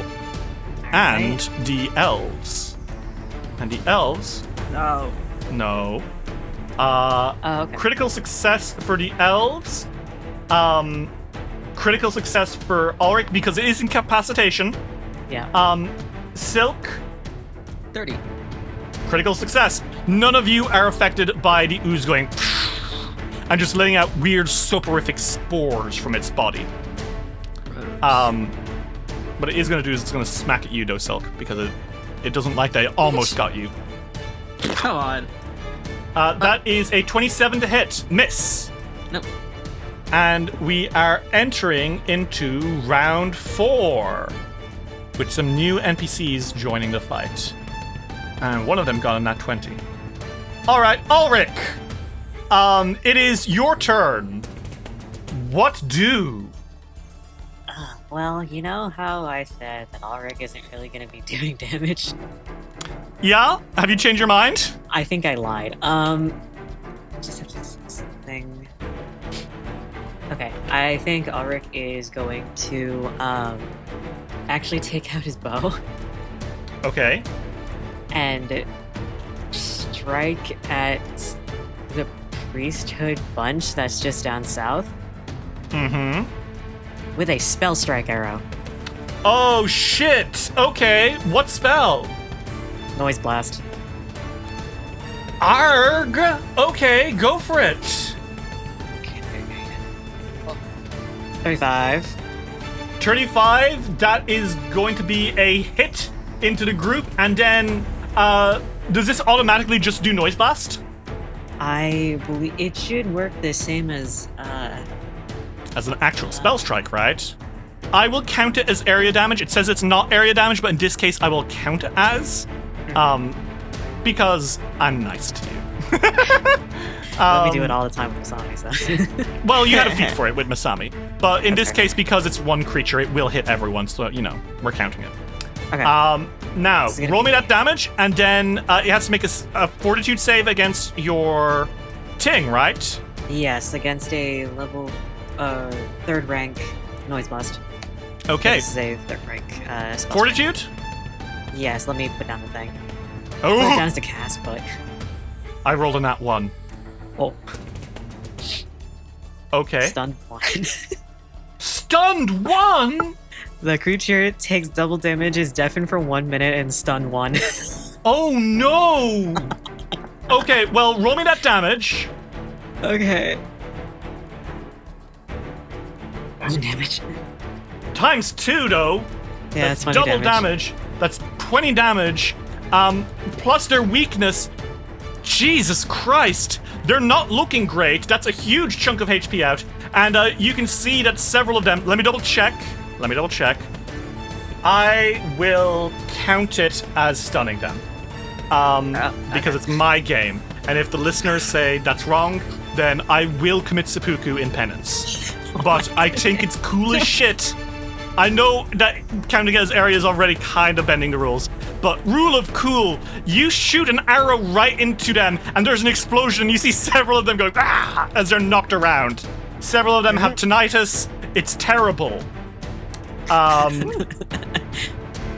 And that, yeah, and they're deafened for a minute too, Jesus. Okay, awesome. Was that your turn? You have to withdraw the thing and then use the thing, or how does it work? Yeah, spell strike arrows, I think to activate it is 2, and then I have to use it. But it does re-up my rallying anthem. It's just a regular rallying anthem, though, because it's not anticipated. Yeah. So rallying anthem continues. Awesome. It's Quora's turn. And Quora is sick of this guy. She's going to run up. She's going to do a skirmishing dash. So she runs up and she strikes immediately. That is a 33. That is a critical success. That's going to be 30 damage to the big guy. And then with her last action, she is going to... Oh, this was an additional 3d6 damage. I forgot about that. So he takes an additional 9 damage. And with her last action, she's going to shoot him in the head with that crossbow. With this crossbow, she does not need to reload, by the way. There is reload 0 on this bad boy. Wow. That is another critical hit. To be honest. And that's going to be 26 damage. She shoots him in the head, and she rushes out, slash, and then shoots him in the head, and he's down. And Quora turns, and she kind of grins to Fiore, Silk, and the others kind of warily, and says, "Not bad, huh?" Not at all. Damn. And then you hear a roar to the south, and I mean a true roar. Uh-oh. Because someone, I think the earth shakes. And Fiora, you see that that Marsh Giant who ran to the south, stepping out of the way, bowing his head, as something emerges. Stomp, stomp, stomp. And you hear a roar that shouts, "As in Ray!" And unfortunately, Silk and Ulrich, you can't see this because it's dark. Fiore, you can see it though. Oh god. That's an in-character oh god, by the way. Yeah. I think, before I describe it, let's see if it gets any closer. It needs to be within 120 feet of you guys before it's able to make any strikes. Meaning it has to get... Yeah, it just has to turn the corner. So... Dum, dum, dum. Something starts charging. That's going to be... What's this thing's speed? Okay. 1 action. 2 action. It is... I will say... Silk and Ulrich, you see a silhouette standing behind the rancorous priesthood. And it raises a giant crossbow. You can barely make this thing out, but you see it raising a giant crossbow, and a fucking ballista bolt flies through the air into Quora. Oh. And that is going to be... Yeah, that's a 37. That is... Oh my god. Ulrich? Mm-hmm. If it were not for Rallying Anthem, you would have just witnessed a clean headshot into Quora Azenray. Oh. That's 11 damage to Quora as a crossbow bolt blasts through the air, and that would have been way worse on a crit. remember, crossbows love a good crit. And you hear that roar, and you just see 2 red pinpricks in the light, maybe 10 feet above the other Marsh Giants. And its voice is awful. There's something wrong with it. And it screams out, "You will bring me the last of my prizes, and then you will bring my curse back to Yldaris. I have long awaited this day, for I, War Champion Khurfel, thirst for your blood." Jesus Christ. It's one of the Tormentor's turn, one of the ones to the south. He has 2 buddies. This one got a nat 20, so it's gonna... It spends 3 actions, 4 fucking actions running towards you guys. It's a big goddamn cave. And Silk, it's your turn. You don't necessarily love that silhouette you can make behind them. I mean, you can see that it's big and scary, right? Yes. If you zoom in on this token, you can see it's big and scary. I can see that it's big and scary. Now... I'd like to not be... Well, okay. He's still going to be scared of the big and scary thing, but he would like to at least see the big and scary thing. So he's going to take an action to, flick at his obsidian glasses and activate his dark vision. Would like to see. Hey, Silk. Oh my god. I will now describe this thing. Ulrich can't see it, but Fiore and Silk can, and so can all the Cavern Elves. And for what it's worth, Quora has whipped around and she looks furious. Hey guys, this is what you see. Okay. War Champion Khurfel stands maybe 20 feet tall, his head brushing against the ceiling in places. His teeth are long and sharp, and his eyes are blood red, trailing smoke as he walks. You can see, though, something more troubling. One of his shoulders is completely dried over, turning it into almost like desert-like rocks. You know what I mean? Yeah. And then the other shoulder, the skin has actually come loose, almost like it is a capelet. There are holes in his arms and face, and indeed, his lower rib cage exposes a stomach which is completely eroded in on itself. So it's just, you can see his ribs under his skin, and then the spine underneath. He moves with an awful shuffle, and I think you can immediately tell he's some sort of undead, which is bad. What? No one said he was undead. What?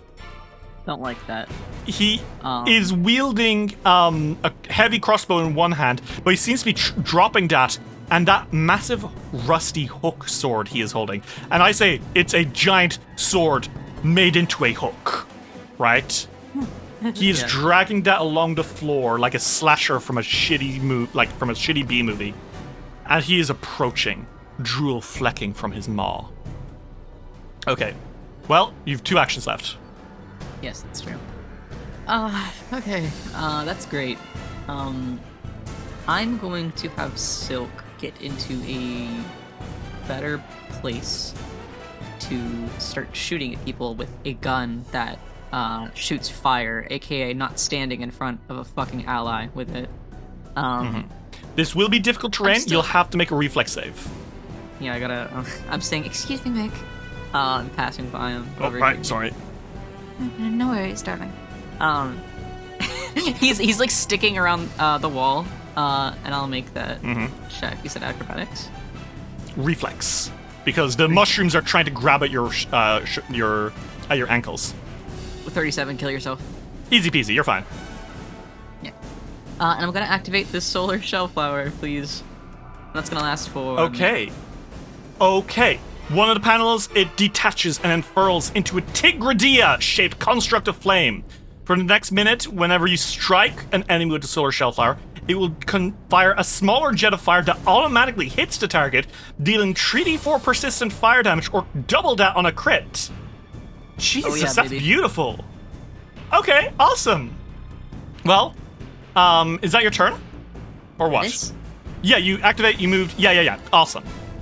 Well, Fiore, it is your turn. Bad news, there's a lot of difficult terrain on the way towards these giants. Yeah. If you run through any of this, it's going to take you forever. Yeah. So what Fiore does and says instead is, get out of the way, please. Okay. And then I'm gonna need 2 turns. 2 turns? I'm gonna need 2 turns, shit. man. Oh, shit. shit. Oh, shit. Fiore, what are you doing? He's charging Inner Radiance Torrent for 2 turns. Okay. Fiore, you start conjuring up this beam of light that when it releases, it will be a 120-foot long line that erupts through all of these bad guys. You are going to need to make me a flat check to hold in your Wellspring magic, though. 2. That's a fail. That's going to be a Wellspring Surge. Okay. Let's roll 1d100. What's it going to be? 61. 61. That's going to be... Oh, shit. Okay. Meld planes. Our plane overlaps with another. All squares in a 20-foot burst become hazardous terrain from another plane of existence that deals damage equal to the spell level of the spell surge. What level are you casting this spell at? His spell, it's at 2nd rank. Okay. So essentially, this is going to open up a... Unfortunately, there's only one way I can see this playing out. That's going to be a gate to hell. I'm the normal one. Fiore, a 20-foot eruption into hell opens up around you. And suddenly there are spires of bones. There are screams of the damned. And basically this entire area, anyone who steps through it is going to take 2 damage immediately. Which is nightmarish. Fiore, what is going through your head as you start channeling this up?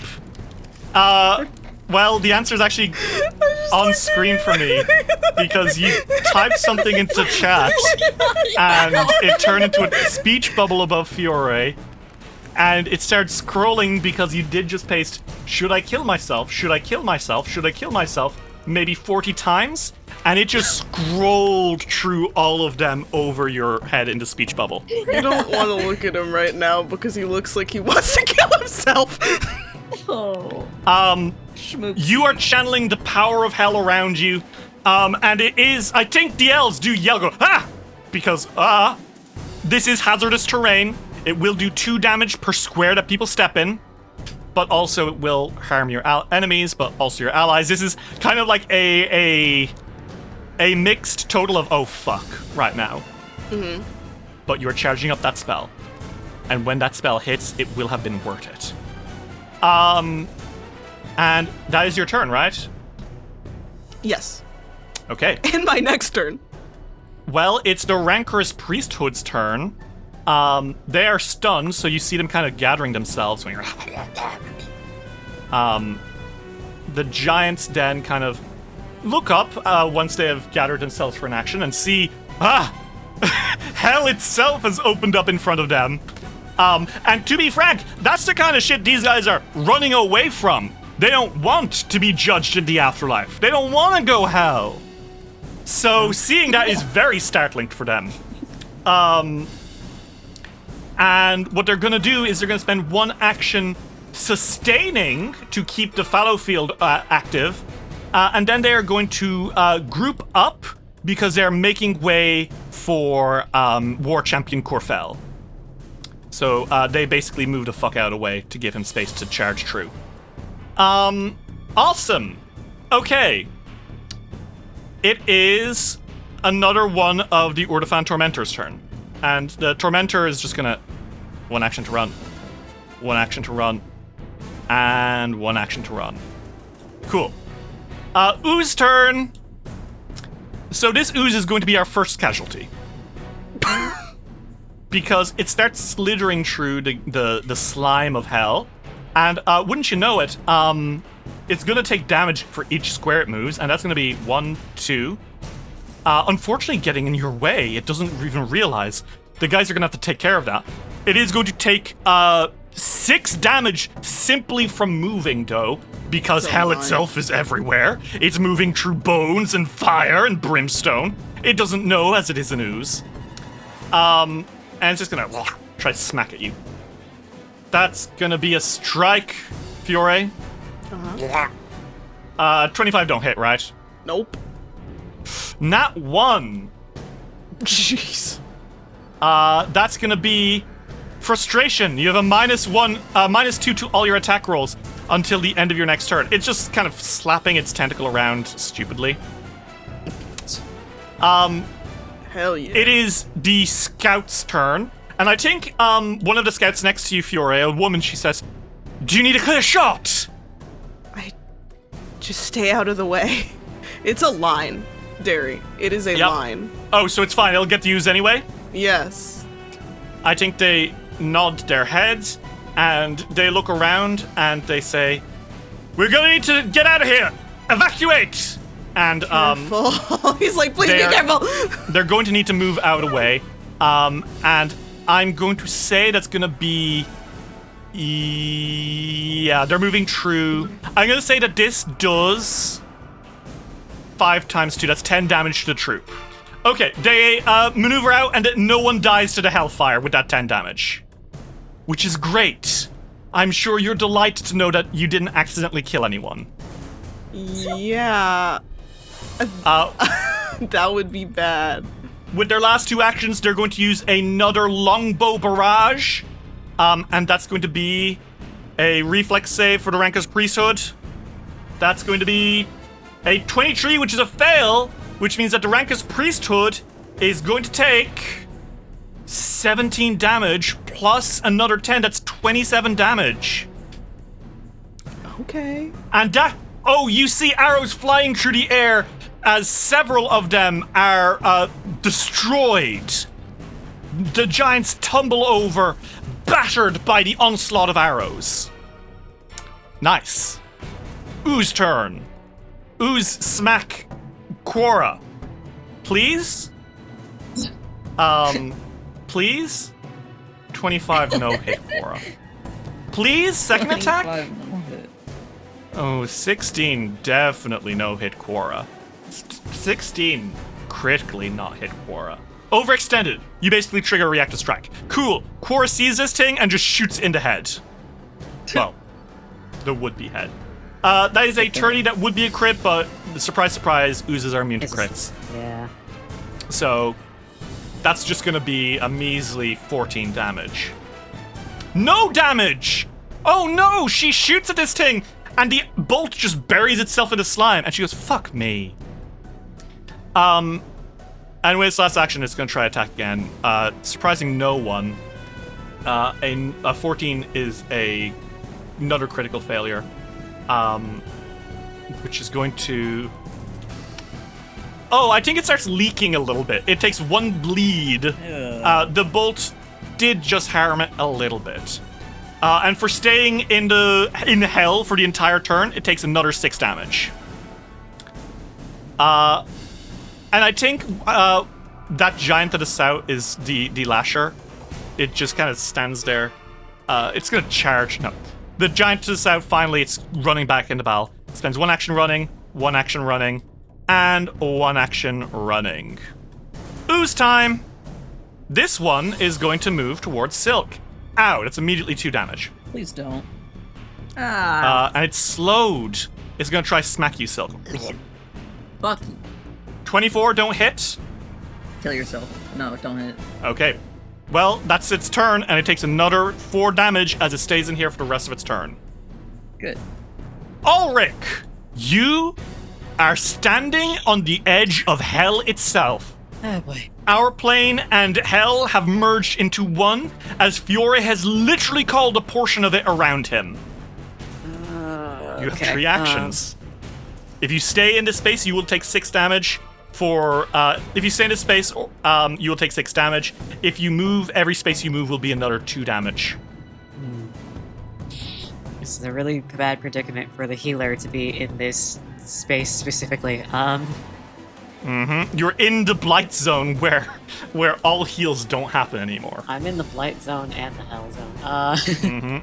Unfortunately, I think Ulrich is just gonna have to take a 5-foot step back to not be in hell, but still unfortunately in the blight. It's like, okay, I think Ulrich is just gonna dispel the stagnate time that's still in the center and drop another one on top of everyone in the south. You can kind of see, like, make out the silhouettes in the dark. Yeah, they're hidden, but they're not, like, completely invisible to you.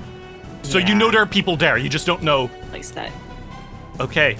Ulrich, you drop down this stagnate time in a place that will start, that almost certainly War Champion Khurfel will pass through, causing him to be slowed. You've basically got it at a bottleneck, which is great. Yes, and the priesthood will need to make will saves. Okay, yeah, let's make that will save, priesthood. Go, priesthood, go. Nat 1? Oh. What happens on a nat 1? Slowed 2? Nothing good. That's bad. They're only gonna 1 action next turn. Jesus. Oh, Bitch. they're spellcasters. Oh no. They're spellcasters, you asshole. I win. This is a win for me. Okay. It is now Quora Azenray's turn. And she stares bullets into the rancorous priesthood. She stares at War Champion Khurfel storming over.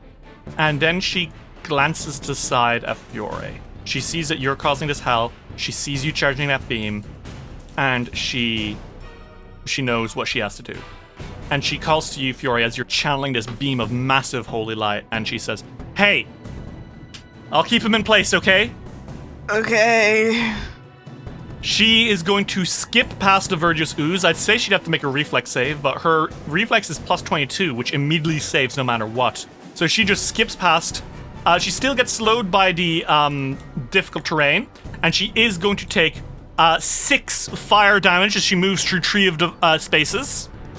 But she's then going to continue moving with her second action over here towards the rancorous priesthood, and she shouts out, "Hey! Come here! Fucking get me, asshole!" And with her last action, I guess that was a skirmish strike to run over the second time.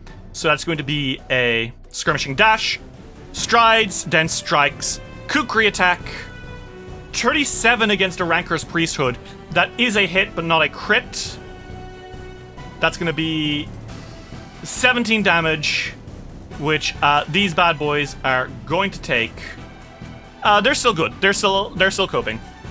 And that is her turn, because she knows what she's doing, and she's baiting War Champion Khurfel into stepping and stopping in Ulrich's stagnate time. Woo! War Champion Khurfel storms in, and now we see him properly. Hey, Ulrich, you can see him, right? I think there's an audible. Oh god. You don't know what he is. You don't know why he's like that. You assume it's not good. What he's going to do is he's going to roar. He has to make a will save as he enters. Yeah, give me that will save. That's going to be a 33. That saves. Yeah, it's a 29 DC. Oopsies. Yeah. So, nothing happens here? Yeah, nothing happens. He's fine. Unfortunately. Okay. Well, I he tried. comes down on Quora, and he lets out a roar, and he is going to make... Oh, God. That's nasty. Frenzied attack. Khurfel makes 1 hook strike and 2 jaw strikes against 1 creature. And his multiple attack doesn't increase until afterwards. So he rushes Quora. He is going to strike with his sword. With the hook, that's going to be 36. That is a hit. Quora is going to take 18 damage. Then with the jaws, that's going to be a second attack at max attack penalty. 35, that's another hit. She takes another 20 damage. And then last strike. Jesus Christ, 38. That is another hit. That's going to be 19 more damage. Meaning that in a single 2 actions, he did 57 damage to Quora. And you hear her yell as he comes down. And now, it's as he comes into the light. All 3 of you see something. War Champion Khurfel only has one hand. The other has the hook embedded into it. He is missing a hand. Wait.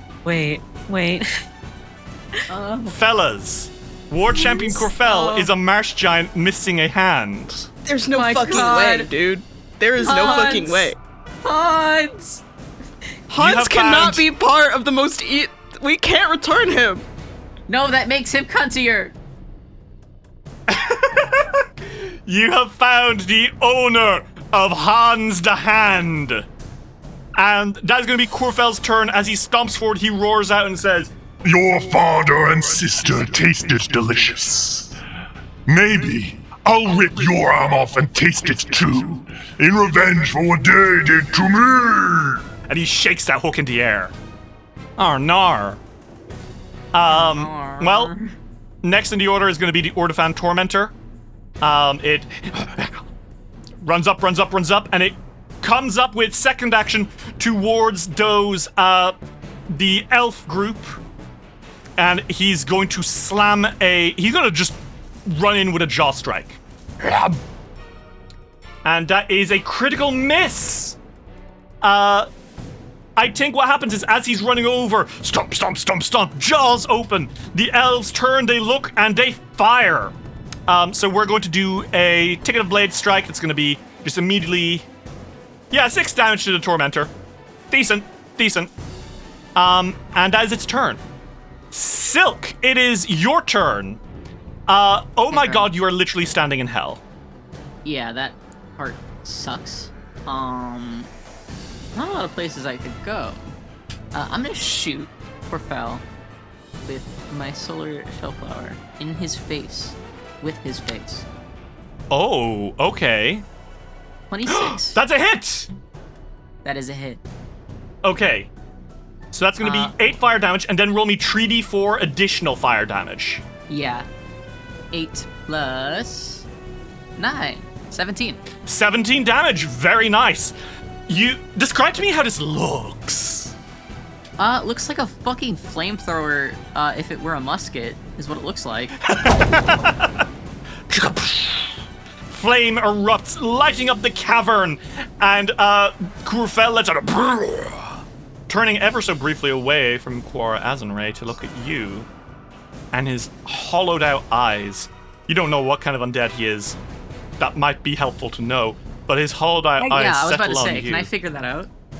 Yeah, you can recall knowledge in a second, but not before he says, The surface men. Belcorra has asked for your skin. I shall deliver. Uh-oh. Oh, she wants skin like this. She should have started moisturizing 10,000 fucking years ago. What is he? Do you want to make a recall knowledge check? I would, let me make that. Forget that I have a button for it. Here you are. Okay. You look at this, and you figure out what it is, and I think your heart sinks a little bit. Oh? Because what I'm about to say is going to feel wrong. Okay. But he's a zombie. A zombie? Yeah. Rule 1 of zombies is they don't have minds. Yeah. Which means... That can't be right. That can't be right. Which means I think you realize what he actually is. He's a husk zombie. Oh my god. Rather than allow a body to rot, some necromancers attempt to dry cure the corpse to prevent further deterioration. Combined with special reagents, this process can preserve a rudimentary form of intelligence, allowing husk zombies to act more like predators than their mindless kin. Most husk zombies have no memories of their prior lives, though some keep trinkets from that time, oblivious as to why they value such items. A rare few husk zombies retain most of their former knowledge, though every day they forget a little bit more about who they once were. You have a feeling that he's that kind. Okay. Yeah. So, Why not? knowing Fuck it. that he's a zombie, you know that zombie meat is weak to two things: vitality damage Yes. and slashing damage. All right.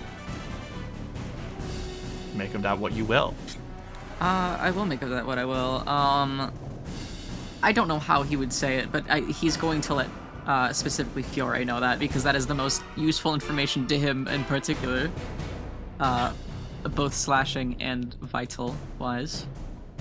Okay, you have one action left still. You could reload, or you could move, or what do you want to do? Mike, protect me. He moves 30 feet. Okay, Nick, so that's protect going to be me. He 1, moves 30 2, feet. 3, 4, 5, 6. 6 times 3, that's 18 damage, Silk. Or 6 times 2, that's 12 damage. Okay. Ouch! And Mick turns to you and says, "Bloody hell, be careful, you just charged through hell!" I'd rather not be in it anymore. I'll charge through it if it gets me out. And it did. My other option was going in front of Khurfel, just so you're aware, Mick. I think the oozes, for what it's worth, so long as they're in hell, I think their verdurous stuff is just not working.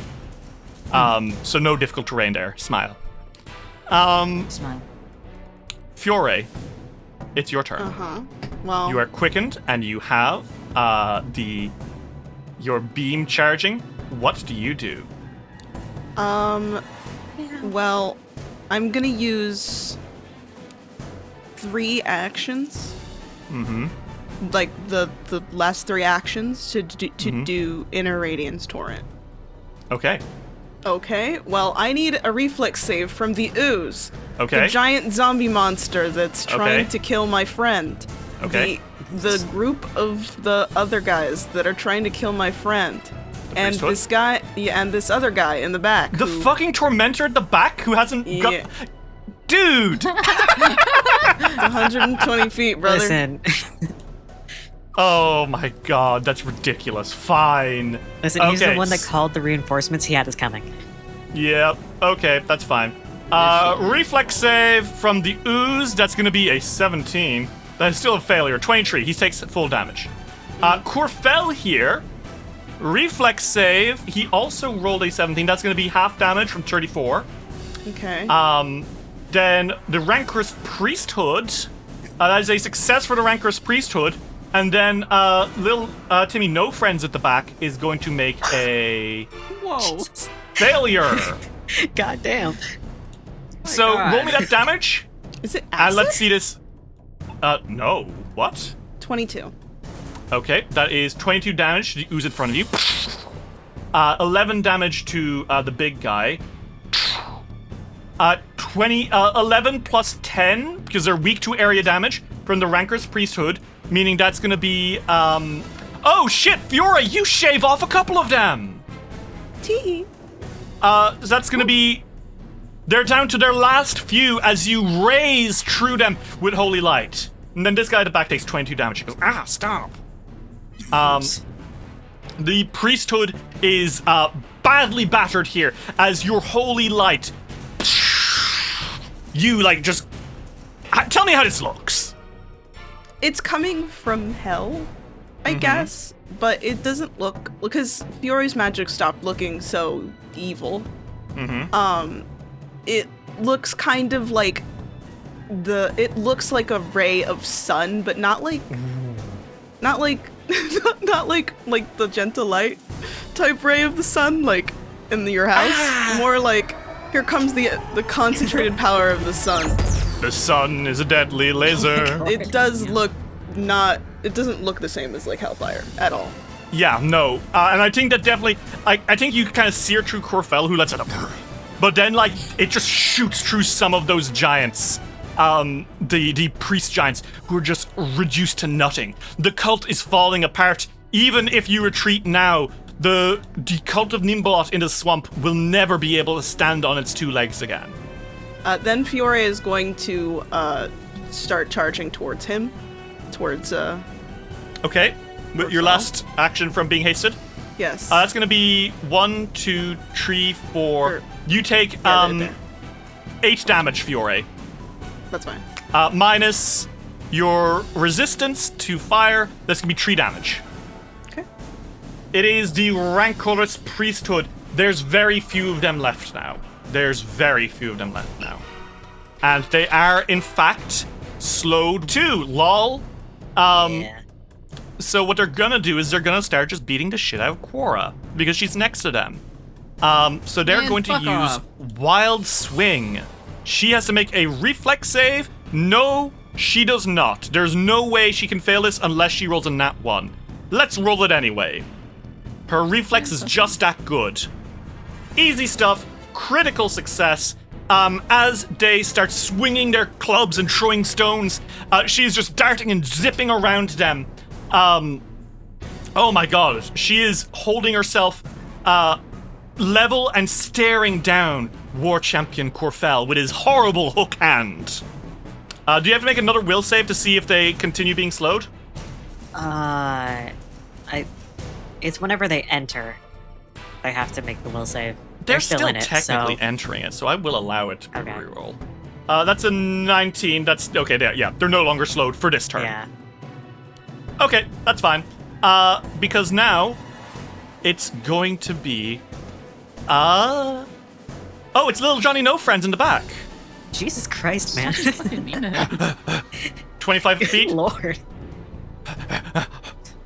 I know he's sucks. And you.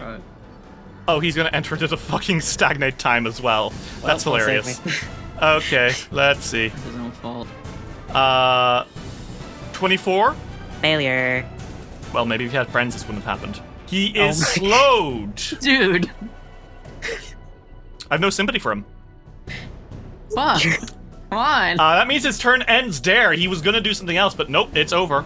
Yeah. Ooze. Oh man, this ooze is going to start crawling towards Ulrich.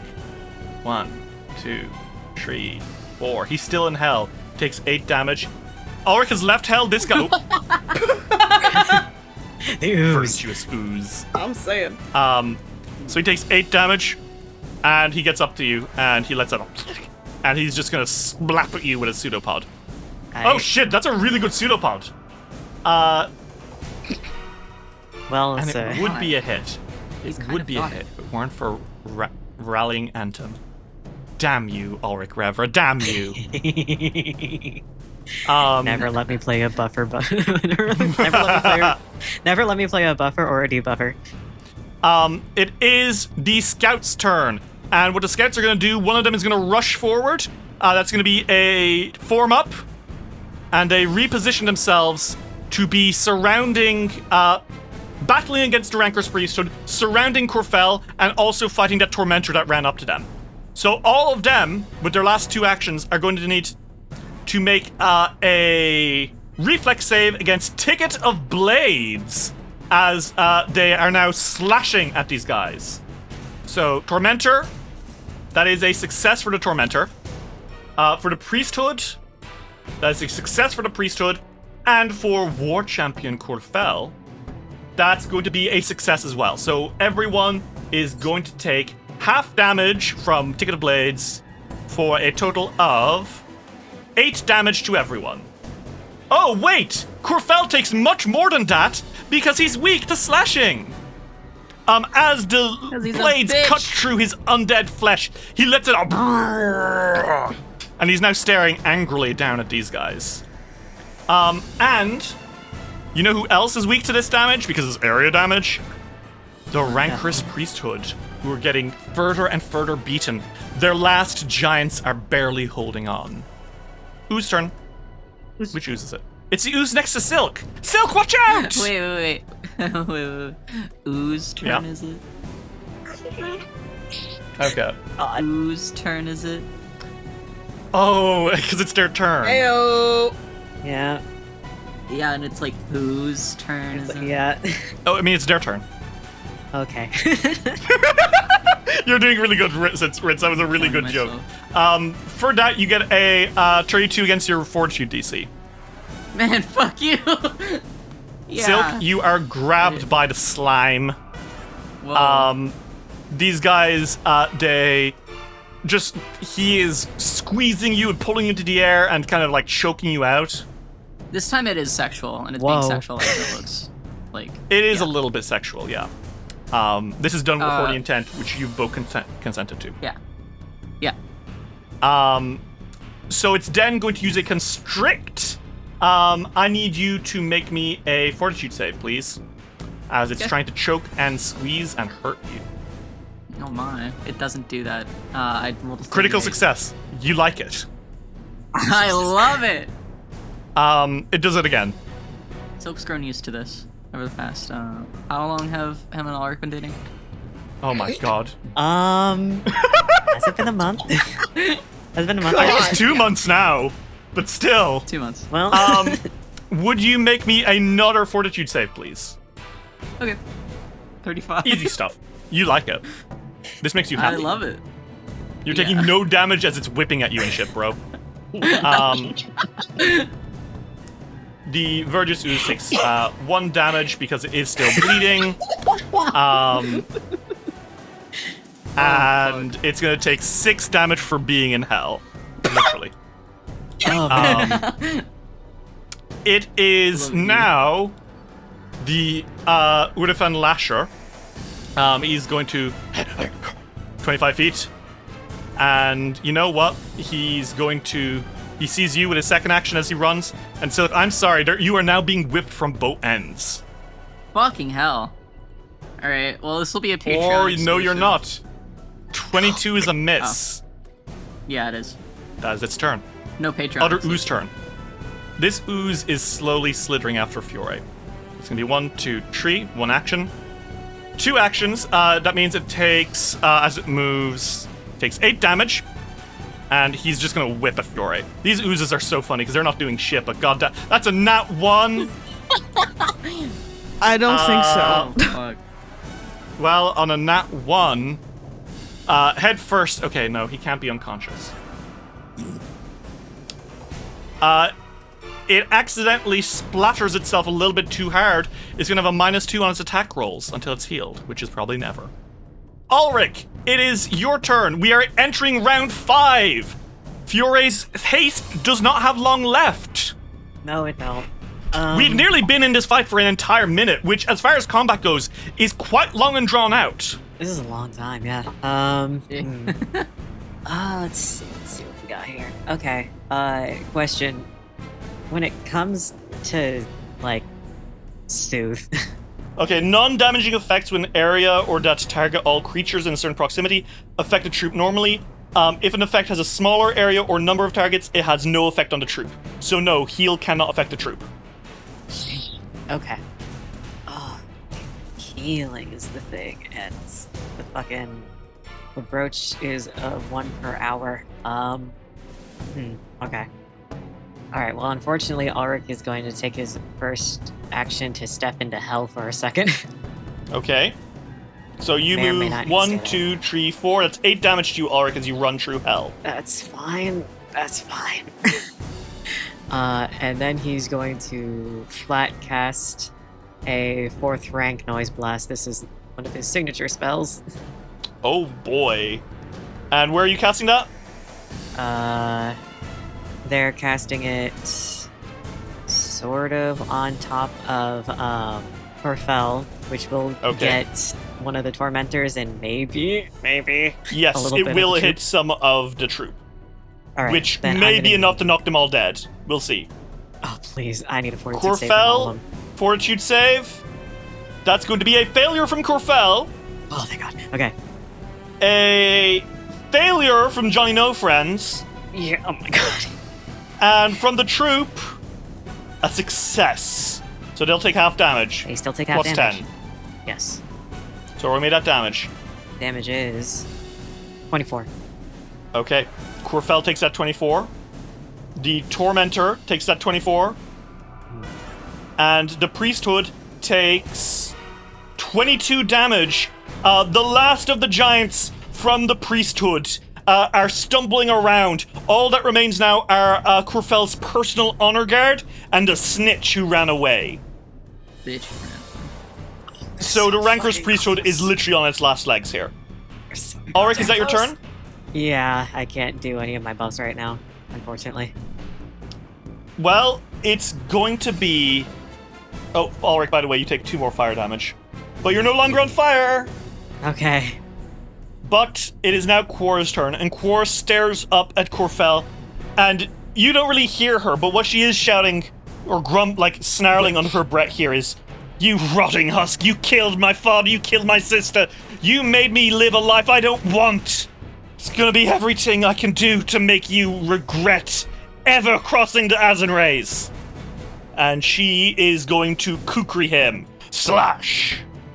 And that is going to be a hit. That's going to be 28 damage because of his weakness. She strikes again. That's a fail. And because she's really in a rage here, she's going to attack one last time. That's also a fail. She is slashing, she is striking, but it's not working. And now, it's Khurfel. And Khurfel kind of is stumbling. You can see he's quite hurt.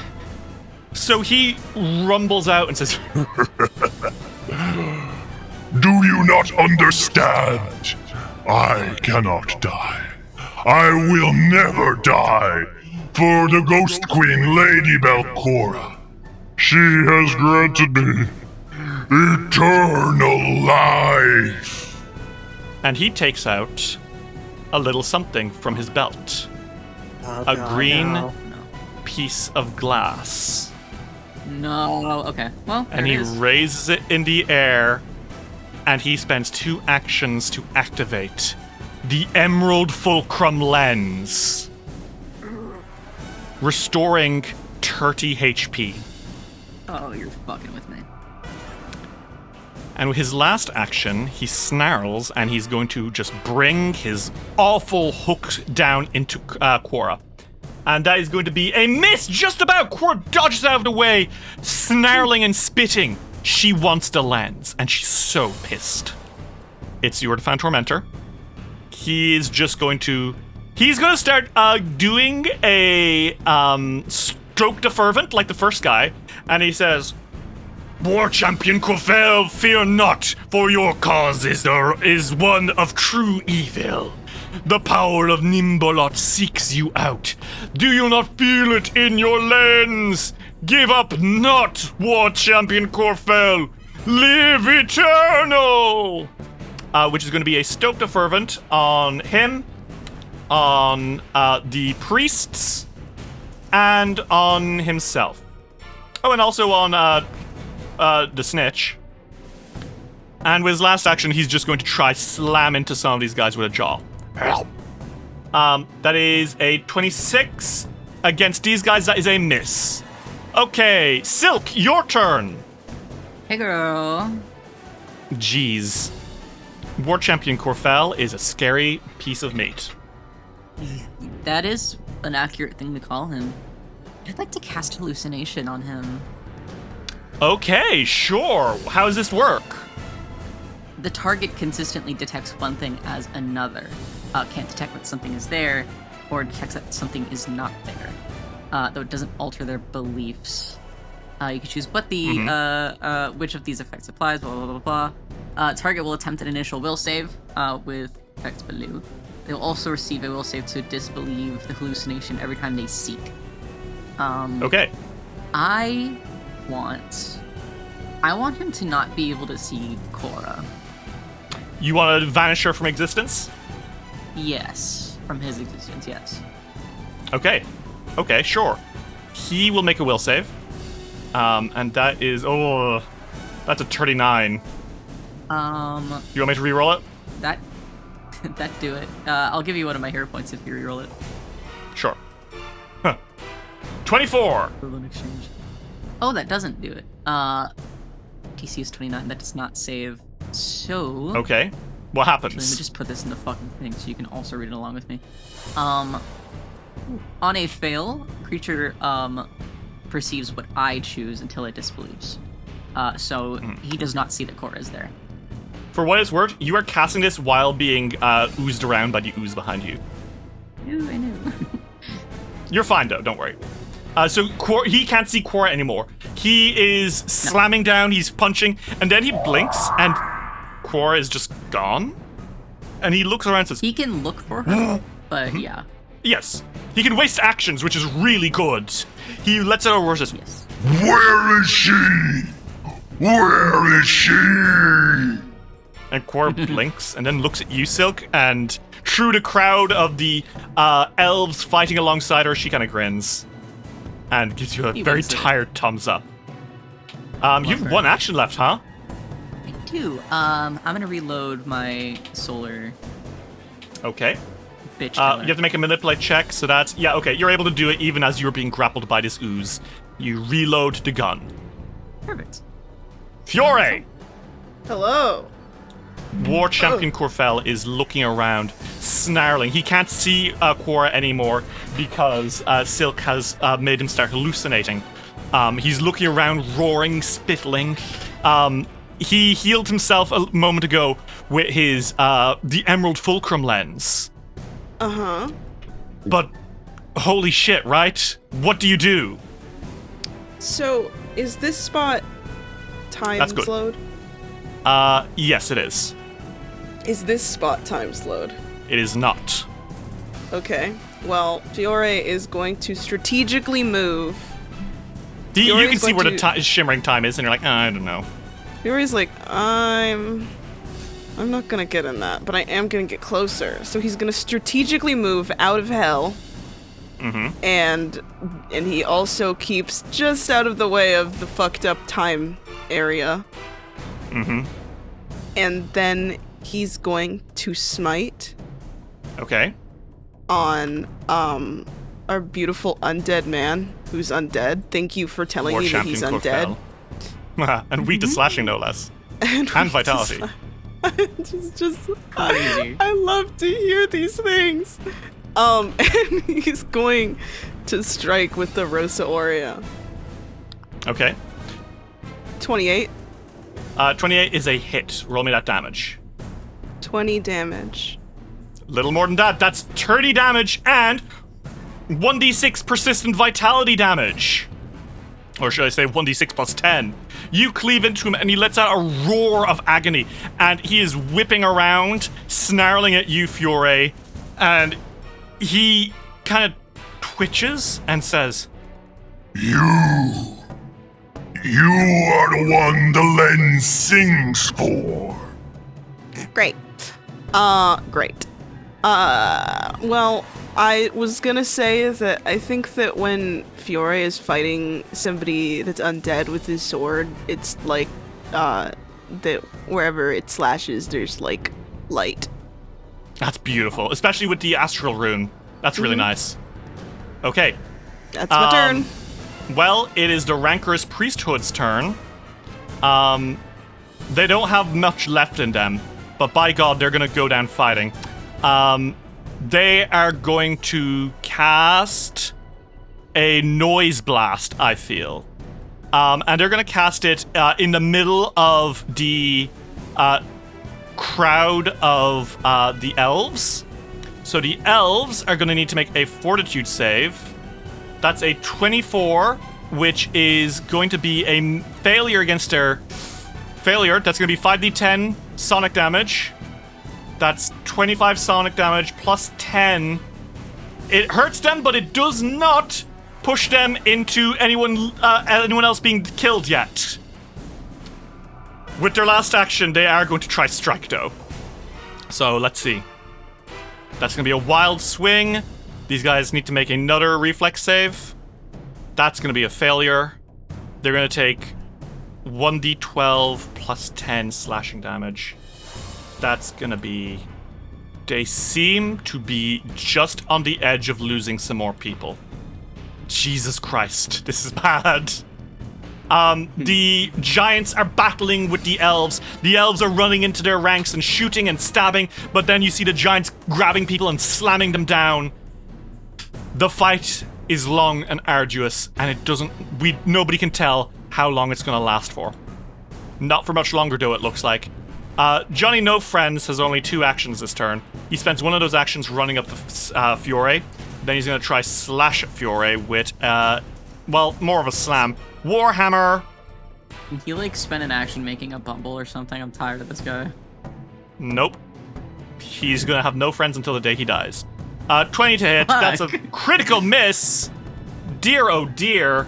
Fiore, as he brings his Warhammer down, second thoughts. He sickened tree. This giant is wondering, hey, are we going to lose here? And he glances at Khurfel, and you can see he's having doubts. He's going to make a will save against a time shit. He critically succeeds. He is no longer slowed. Next turn, he's going to run away, I think. You can see him, like, eyeing the exit and being like, yeah, this isn't worth it. I want to live. Ooze! Ulrich, watch out! Oh, God! Oh, God! It's coming for you. That's 6 damage to the ooze. And he's going to slap you. Okay. He does not slap you. That's a crit miss. Stop hitting yourself. You hit yourself instead of the target. That's going to be how much damage to itself? That's going to be 12 damage to itself because it is immune to its own acid, but it does slap itself a little bit, which is very sad. It tries to slap you again. 26 is just a miss slightly. Okay. The scouts, they are going to use... They know that they're on the cusp of dying, and rather than give up, they're just going to go all out with a massive ticket of blades, all 3 actions. They're slashing and striking. The giants have to make a reflex save. That is a failure for the tormentor that's tormenting them. That is a... Oh shit, a failure for Khurfel! And for the priesthood down at the bottom, let's see. Come on, guys. Can you make it? You cannot. That's a 21. That's a failure for all their enemies, meaning everyone around the Yldaris group is going to take 3d8 plus 9 slashing damage, which means that's going to be 16 damage to the tormentor. 26 damage to the rancorous priesthood, which is enough to kill them all. Fucking thank God. The last finally. of the giants is dead as the elves surge, shoot, stab, and fight back until finally they're all dead. But it's not just them. Khurfel is going to take 26 damage.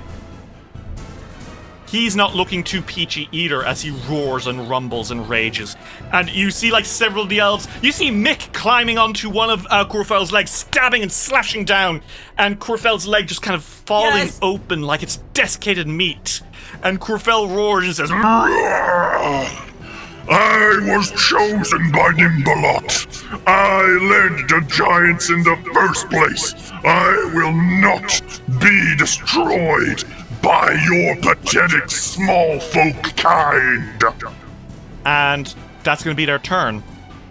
You know what, though? Ooze attack. Silk, it's the ooze holding you. I need you to make me 3 fortitude saves as it you around with its tentacles. Okay, first one is going to be a success, 25. Second one, going to be a success, 33. The third one, going to be a 30 success. So you get 3 successes, so you will take the following damage 3 times, or half of it 3 times. You take 21 damage as it's like... Acid burns into your skin, and you feel your fingers going numb as it tightens too hard, and you get pins and needles in your hands. Oh, jeez. Oh no, you warned me. It would. Oh no, you warned me it would add up. Oh no. Yeah, it's adding up, bro. But for what it's worth, it takes 1 damage from still bleeding. It is still bleeding, and it takes 6 damage from standing in hell. Good. The giant lasher. Silk, he's also whipping at you. Whip. So That is a really, hit. Really pretty. He has really pretty battle damage on his tight bell-bottom pants. Oh my fucking god. Take 16 damage. Let me have my fun. 16. That's not good. Mm-hmm. He's then not gonna feeling surge good. forward. He's gonna surge forward now. He's decided he wants a bite of you. He's And not gonna s- surge forward, actually. Oh yeah?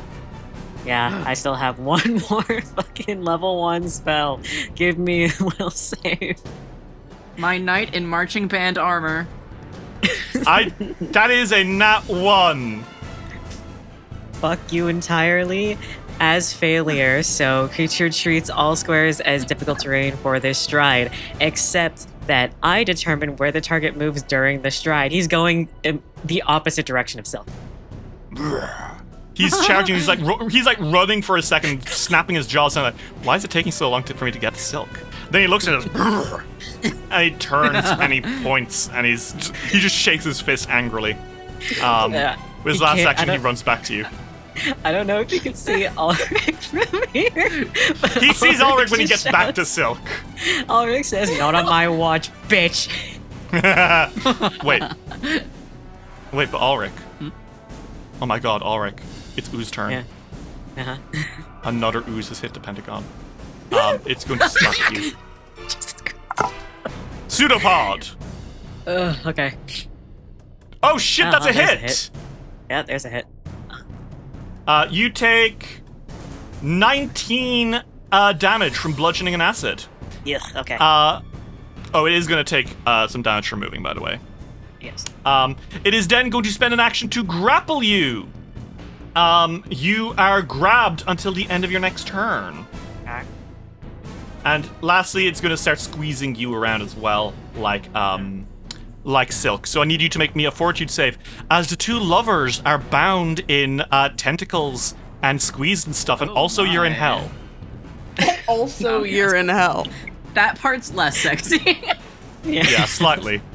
28. That's going to be half of... Okay, that's going to be 6 damage to you, Ulrich. All right. And we're on to round 6. I believe this is the last round of Fiore's haste. Yes, it is. I don't have enough actions to do what I need to do, but either way, wait, would I be able to cast if I'm grabbed? Hang on, fuck. Yes, you can, but it's a flat check. There is a 25% chance that you won't. All right. Well, I'm going to make the attempt to heal Silk with a 4th rank soothe. Okay. Well, let's see if you are even able to, as you are wiggled around and shit. It does say success. Success, you're good. Woo. Okay, so Silk, you're gonna get healed. How much healing is that, Ulrich? That is 35 healing. Thank fuck. Ooh, yeah. That makes me a lot better. It's going to be Quora Azenray's turn. And she stares now at Khurfel, who's not paying attention to her because he can't see her. And he's, at this point, not really interested in seeing her. So what she does is she is going to maneuver and flank him with Fiore, leaving him off guard. Or she's going to strike at him from behind. That's going to be a critical hit. 32 damage to him as she slashes from behind. He is, 42 because he's weak. And she's going to try one last time as I think she's clambering up his back. She's pulling up her kukri, having cut into him a few times, and he lets out a roar. Say, who is that? Who's doing this to me? And she locks eyes with you, Fiore, nods, and says, I'm Grim Bloody Vengeance. And she's going to strike, and that's going to be She's so hot. another critical hit. 38 damage. She's going to do 28 plus 10. That is 38 damage. She had 15 HP left. And I think she brings this thing into the back of his neck, and he lets out a roar, and she pushes harder, and she starts cutting and slashing, and then it cuts through bone, and it cuts through tendon, and she keeps going as he's stumbling and roaring, unable to see his assailant, until finally she decapitates him. And War Champion Khurfel falls to the floor dead. The remaining giants start looking around, panicked. Their leader for the last 500 years is dead. The elves have them surrounded. The corpses of like 40 giants surround them, making mountainous piles of difficult terrain. And I think that is routing them. I think you can see that the giants, all of whom are pretty badly hurt, there's only 3 of them left, are going to run. Are any of you going to stop them, or are you good with them just escaping deeper into the dungeon and never returning? Fiore has like whole oath about this, so he can't. he really can't. Like he's like, well, Shit, that's the one thing I can't do. Silk doesn't especially care. He wants this fight to be over. I think Ulrich is more worried about healing everybody right now than giants escaping. Yeah. Well, with that then, we see the giants fleeing, shoving each other out of the way as they make their way out of here, leaving the hunting grounds forever. And Quora Azenray stands over the dead corpse of War Champion Khurfel. The elves come and very quickly help deal with the oozes, quietly just kicking them away until they are nothing. And the 3 of you have a few moments to kind of recover from that extraordinary battle, one which will go down in the lore of Yldaris as the Battle of Khurfel Cavern. Quora has dropped to her knees and she is gasping and panting. I think the first thing that Fiore does is, the first thing he would think to do is go tend to wounded. Yeah, it's immediately what Ulrich is doing as well. Silk is going for Quora. Well, Silk, you walk past Ulrich and Fiore as the 2 of them immediately are coming up to individuals and applying succor after their calamitous injuries. Literally, I think some of them need immediate hospitalization, essentially. You can see, like, one of them has, like, a leg that has been broken. One of them is, like, covering blood gushing out of his face. Some of these people are going to need, essentially, prosthetics, right? The scars are that bad. Mm-hmm. But a hand claps onto Ulrich and Fiore's back as Mick says, lads, I wasn't sure if I was going to make it out of that one. And indeed, you can see his shoulder is kind of fucked. Like, there's a little bit of exposed bone. Fiore looks at him. Fiore looks at him and goes, sit down. Sit down. Shit. Okay. I'll be honest, I can barely down. feel it, he says. And then, like, a squirt of blood you're- just out of his shoulder. Yeah, you're in shock. Sit down, please. I'm begging you. Oh my God. And I will fix Please. this. We will fix this. Yeah. He looks up at both of you as you force him to sit, and he kind of grins lopsidedly and says, but you did it. You saved the day.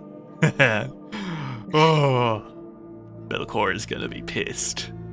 Well, Oh, hopefully she she- won't live that much longer. She will sure be angry. Just first things first, we need to fix all of you up. We'll do first aid, and I'll get as much as that we can do here, and then we'll bring everybody back, because there's only so much that I can do. Yeah. Me too. Get anybody, the 3 people most injured, and I will get to work. You get some people brought over. One guy's lost an arm. One guy's badly battered. And you are all tending to them. Magic and medicine combined, Ulrich, your elixirs go a long way here. And on the edge of this fight, Quora Azenray kneels by the headless body of War Champion Khurfel, King of the Giants and murderer of her family. Silk, you approach. He's jogged over to her. I think as soon as everybody was sure that this was over, I think that his first instinct was to go and run over to her. And as she's kind of knelt beside the head she just fucking decapitated from somebody, Silk kind of Not decides cleanly. to stop.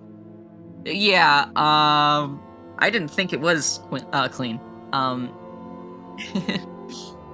He, injured but better, stands over her, and honestly, he looks so proud of her. Silk makes friends fast, and Cora already is kind of a dear friend to him.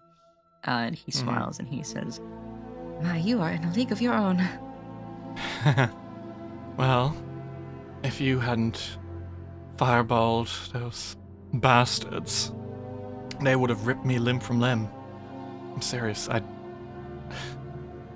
don't know what I would have done without the three of you here. We wouldn't have won that.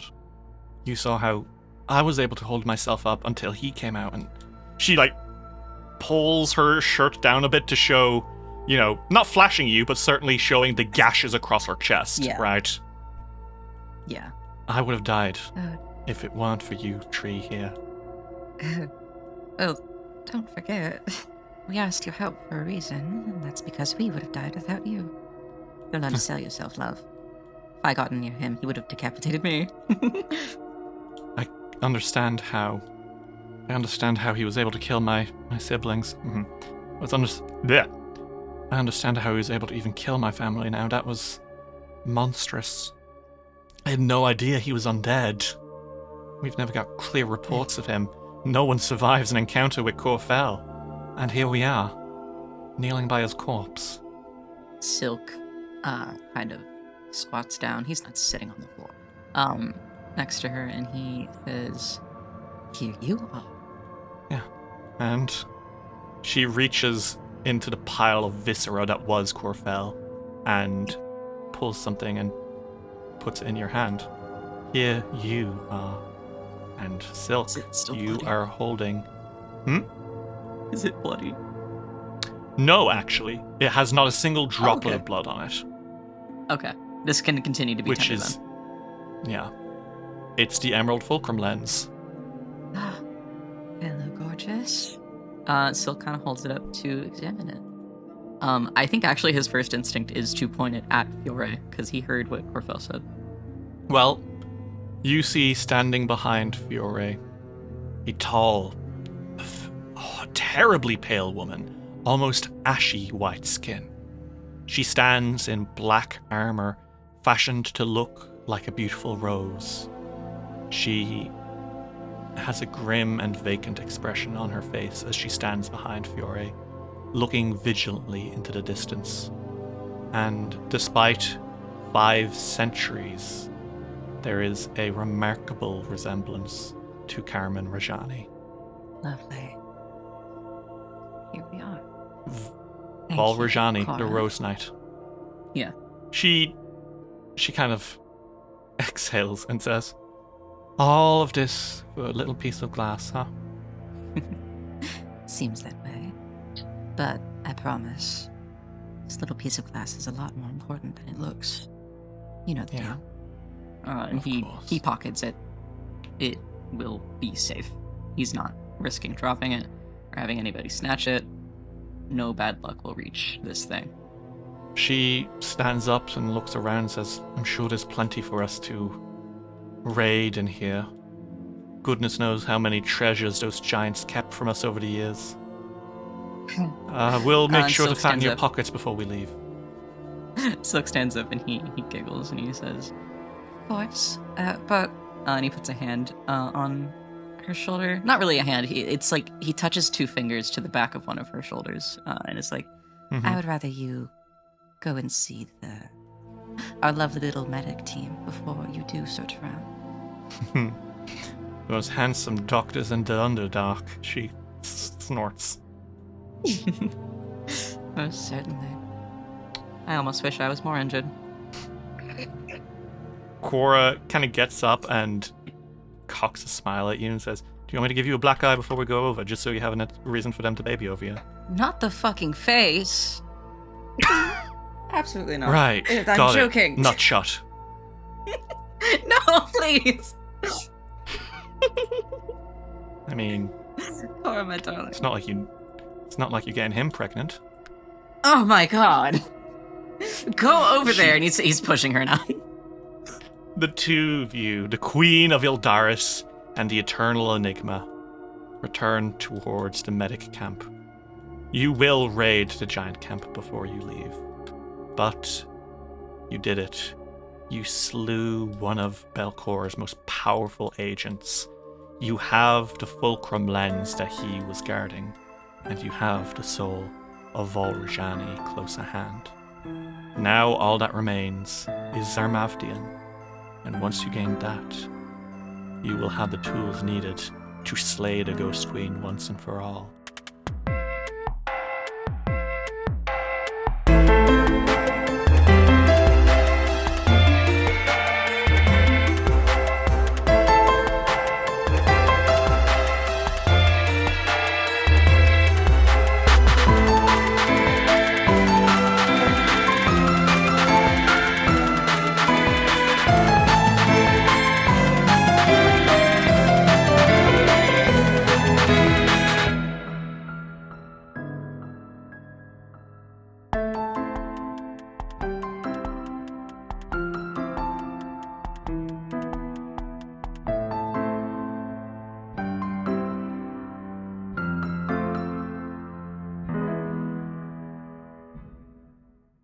This episode of Dice Will Roll would not have been possible without the support of our patrons.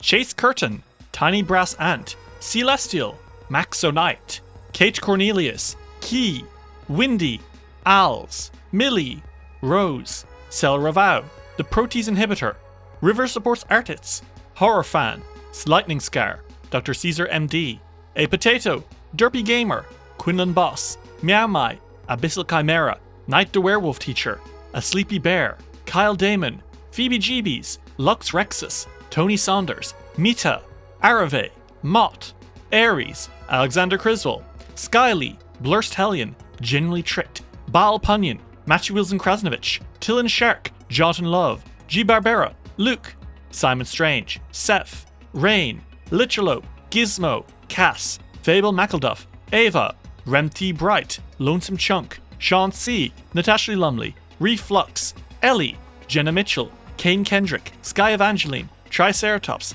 Anna Maria, Jordan, Enla Derna, John the Book Hoarder, SS66 Seeker, and Dame Valley III.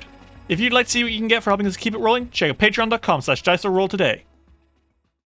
Hey there, I'm Hugh from Moderation. If you like today's show, why not check out Roll Gay Roleplay, where a merry group of queers face their fears in a fantasy world where social norms aren't the only thing thrown out the window. Join a weird, wonderful, and wacky cast as they go about slaying the most insidious of creatures in the daintiest ways possible. Find Roll Gay Roleplay wherever you get your podcasts.